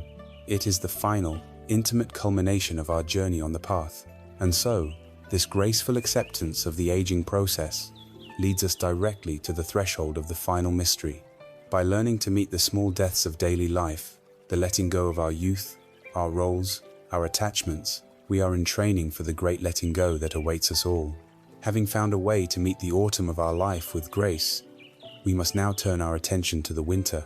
How can we approach the reality of our own death not with terror and denial, but with the same fearless, open, and compassionate awareness that we have learned to cultivate for every other moment of our life? Having learned to meet the process of aging with the grace of wisdom, seeing it not as a decline but as a sacred culmination of our journey, we arrive at the final frontier of human experience. We turn our gaze toward the great mystery that lies at the end of life, the one that our culture works so tirelessly to deny, ignore, and fear, the reality of our own death. In the modern world, death is often viewed as the ultimate failure, a medical defeat, a terrifying annihilation of everything we are. This deep, primal fear of non-existence is the ghost that haunts our every moment, the source of our most profound existential anxiety. The Buddhist path does not offer a magical escape from death. Instead, it offers something far more powerful, a way to transform our entire relationship with it, so that we may approach this great journey, not with terror, but with equanimity, curiosity, and a deep and fearless peace. The first step in this transformation is to bring the reality of death out of the shadows and into the light of our awareness. In the Buddhist tradition, this is a formal practice known as maranasati, or mindfulness of death. This is not, it must be stressed, a morbid or depressing obsession with dying. It is not about creating fear, it is a practice of radical realism, a life-affirming contemplation designed to awaken us to the precious, fleeting nature of our own lives. By gently and regularly remembering that our time here is not infinite, we are shocked into a new appreciation for the present. The contemplation can be simple. We can reflect, I am of the nature to die. There is no way to escape death. We can observe the world around us and see the evidence of impermanence everywhere, in a fallen leaf, in the passing of the seasons, in the news of another's passing. The purpose of this is to cut through the trivialities that consume so much of our energy. When we keep our mortality in mind, petty grievances, social anxieties, and the endless pursuit of material gain are revealed in their true perspective. We are forced to ask ourselves the most important question: given that my time is short and uncertain, what truly matters? How do I want to spend this precious, unrepeatable day? This practice motivates us to forgive now, to love now, to be kind now. It is the ultimate cure for procrastination on the things of the heart. Furthermore, this practice helps to reduce our fear. Much of our fear of death is a fear of the unknown, an idea that we have pushed so far into the recesses of our mind that it has grown into a terrifying monster. By gently turning our attention toward it, by familiarizing ourselves with the idea of our own end, we reduce its power to terrorize us. We are turning on the light in the dark room where our fears reside. We are not inviting death, but we are making peace with its inevitability, and in doing so, we are freeing ourselves to live more fully, without this shadow hanging over us. The deepest and most liberating insight into death, however, comes from applying the wisdom of anatta, or no self. All of our terror about death is rooted in one fundamental assumption: that there is a solid, continuous, independent I that is going to be annihilated. We are afraid of losing something we believe we possess. But as our investigation has shown us, when we search for this solid, separate self, it cannot be found. What we call a self is a temporary and dynamic process, a coming together of the 5 aggregates: the body, feelings, perceptions, mental formations, and consciousness. From this perspective, what we call death is simply the moment when this particular collection of processes dissolves. The body, the aggregate of form, which was borrowed from the elements of the earth, returns to the earth. The aggregates of feeling, perception, mental formations, and consciousness, which arose dependent on the body and its sense organs, cease to manifest in this particular combination. It is the end of a process, not the destruction of a thing. There was no solid, unchanging self there to begin with. So what is it that is truly being annihilated? Our fear of death is based on a case of mistaken identity. We have mistaken a fleeting process for a permanent entity, and we fear the loss of something we never actually had. The most beautiful and consoling image for this truth is that of a wave on the ocean. Imagine you are watching the vast, boundless sea. A single wave begins to form. It rises up, takes on a unique shape, height, and color. It has its own individual life for a time. It travels across the surface of the water. It sparkles in the sun. It makes a roaring sound as it gathers momentum. From the perspective of the wave, it is a separate, individual entity. And the moment it approaches the shore and crashes into the sand, dissolving into a spray of foam, is its death. From the wave's limited point of view, this is a terrifying, absolute end. But now, let us shift our perspective to that of the ocean itself. From the ocean's perspective, the wave was never, for a single moment, separate from it. The wave was always just a temporary and beautiful manifestation of the water itself. Its arising, its traveling, and its subsiding are all natural parts of the ocean's constant rhythmic dance. When the wave crashes on the shore, it does not cease to exist. It does not go anywhere. It simply returns to the vastness of the ocean from which it was never truly separate. Nothing is lost. Its fundamental nature, water, is unchanged. We are like that wave. We experience ourselves as separate, individual beings with a distinct beginning and a terrifying end. The entire spiritual path is the process of realizing our true nature as the ocean. Death is simply the moment when our particular, temporary waveform subsides back into the boundless ocean of being. When we know ourselves not as the fragile wave, but as the eternal, unborn, and undying ocean, the fear of death loses its sting. It is seen not as an end, but as a homecoming. This does not mean that nothing continues. While the specific form of the wave dissolves, its energy continues to have effects. Its splash nourishes the life on the shore. Its sound travels through the air. The ripples it creates interact with and influence all the other waves around it. In the same way, when our psychophysical process dissolves, our karmathe energy of our intentions and actions continues to ripple through the great interconnected web of life. The love we have given, the kindness we have shown, the wisdom we have shared, the children we have raised, the garden we have planted, these energies do not die. They live on in the hearts and minds of others.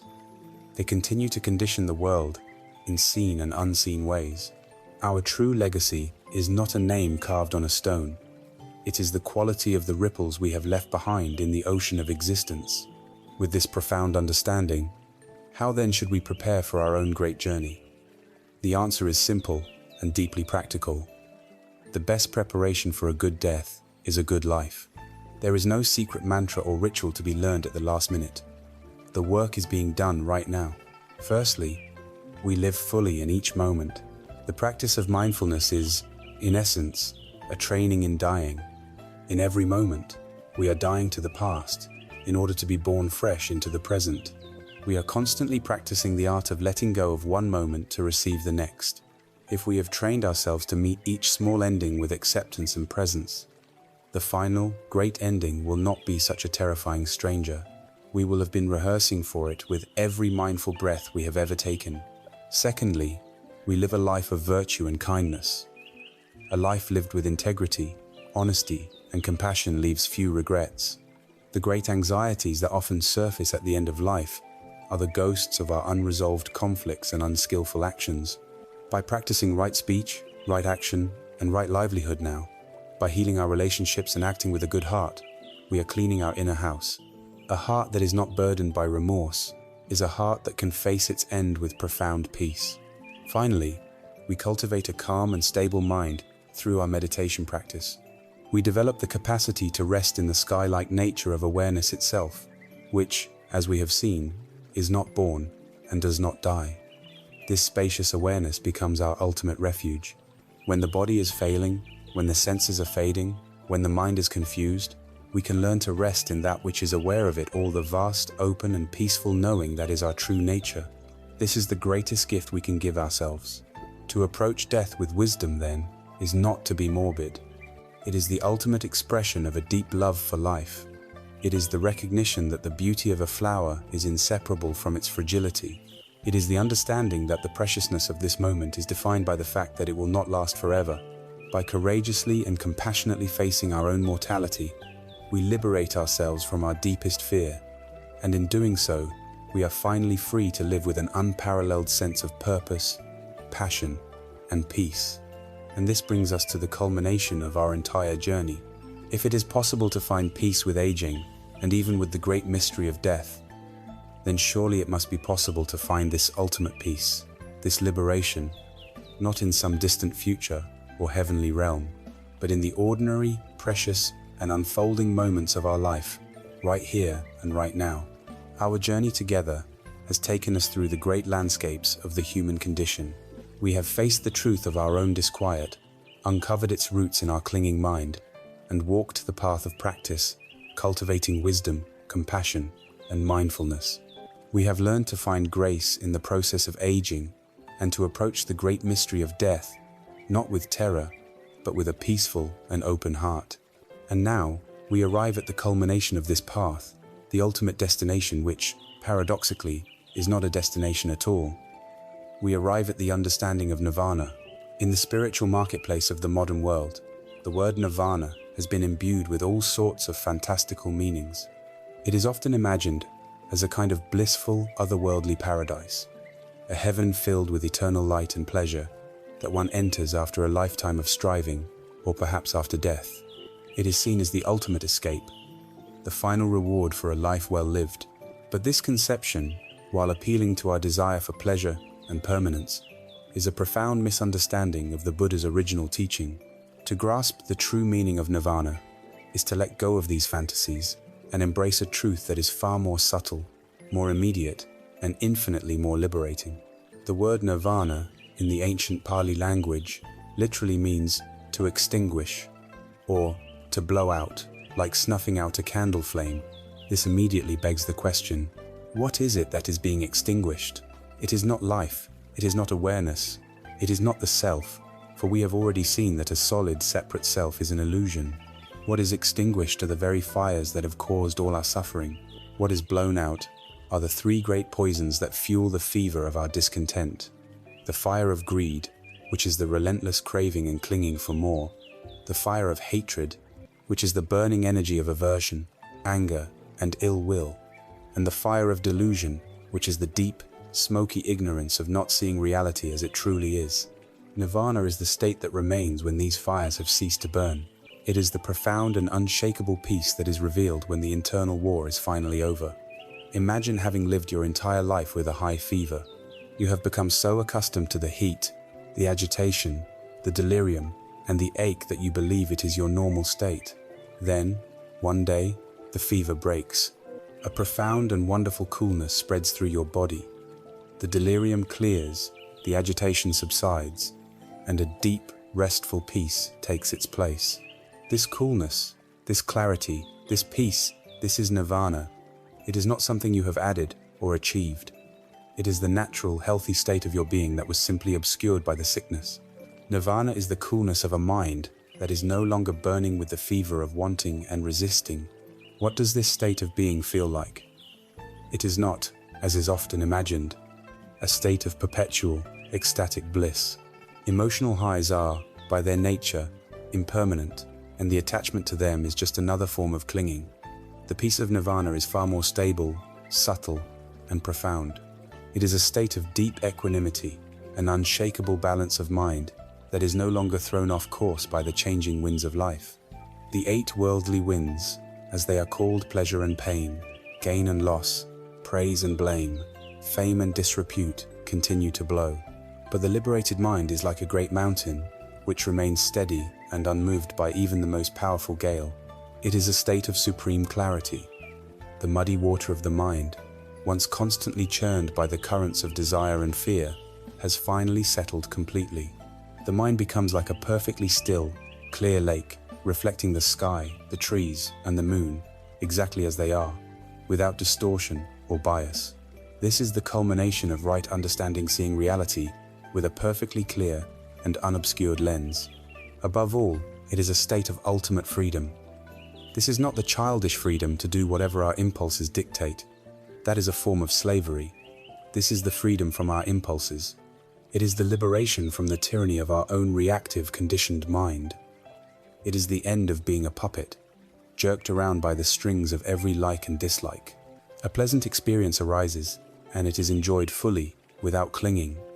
A painful experience arises, and it is met with spacious awareness, without aversion. The second arrow is never fired again. This is the end of suffering. It is vital to understand that nirvana is not some far-off, unattainable goal, reserved for saints and sages in distant caves. It is a present moment possibility. We can all experience tastes or glimpses of nirvana in our own lives. Every moment of pure, selfless presence is a moment of nirvana. When you are sitting in meditation, fully absorbed in the feeling of the breath, and for a few precious seconds the constant chatter of the ego falls away in that moment of pure being, the fires are out. There is no greed, no hatred, no delusion. There is just peaceful, luminous awareness.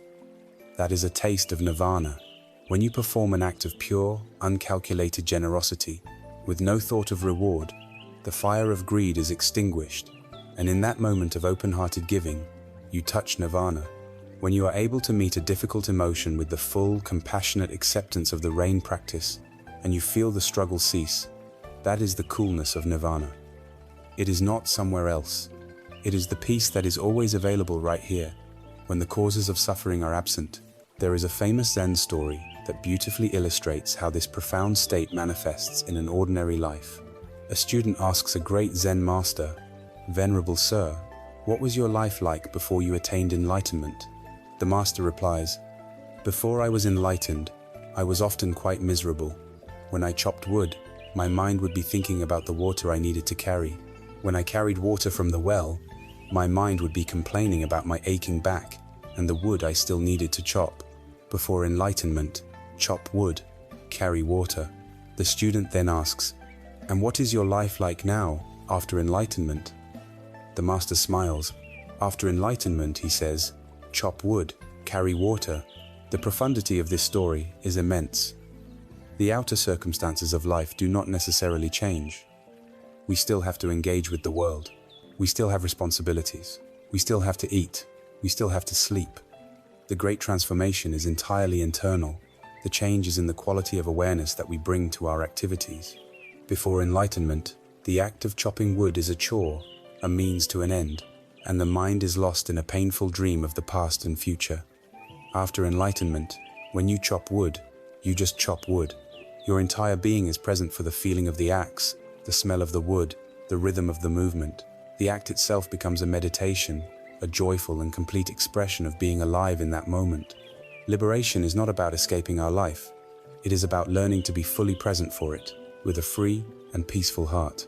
Ultimately, the path reveals that samsara, the endless, repeating cycle of suffering driven by the three poison sand nirvana, are not two different places.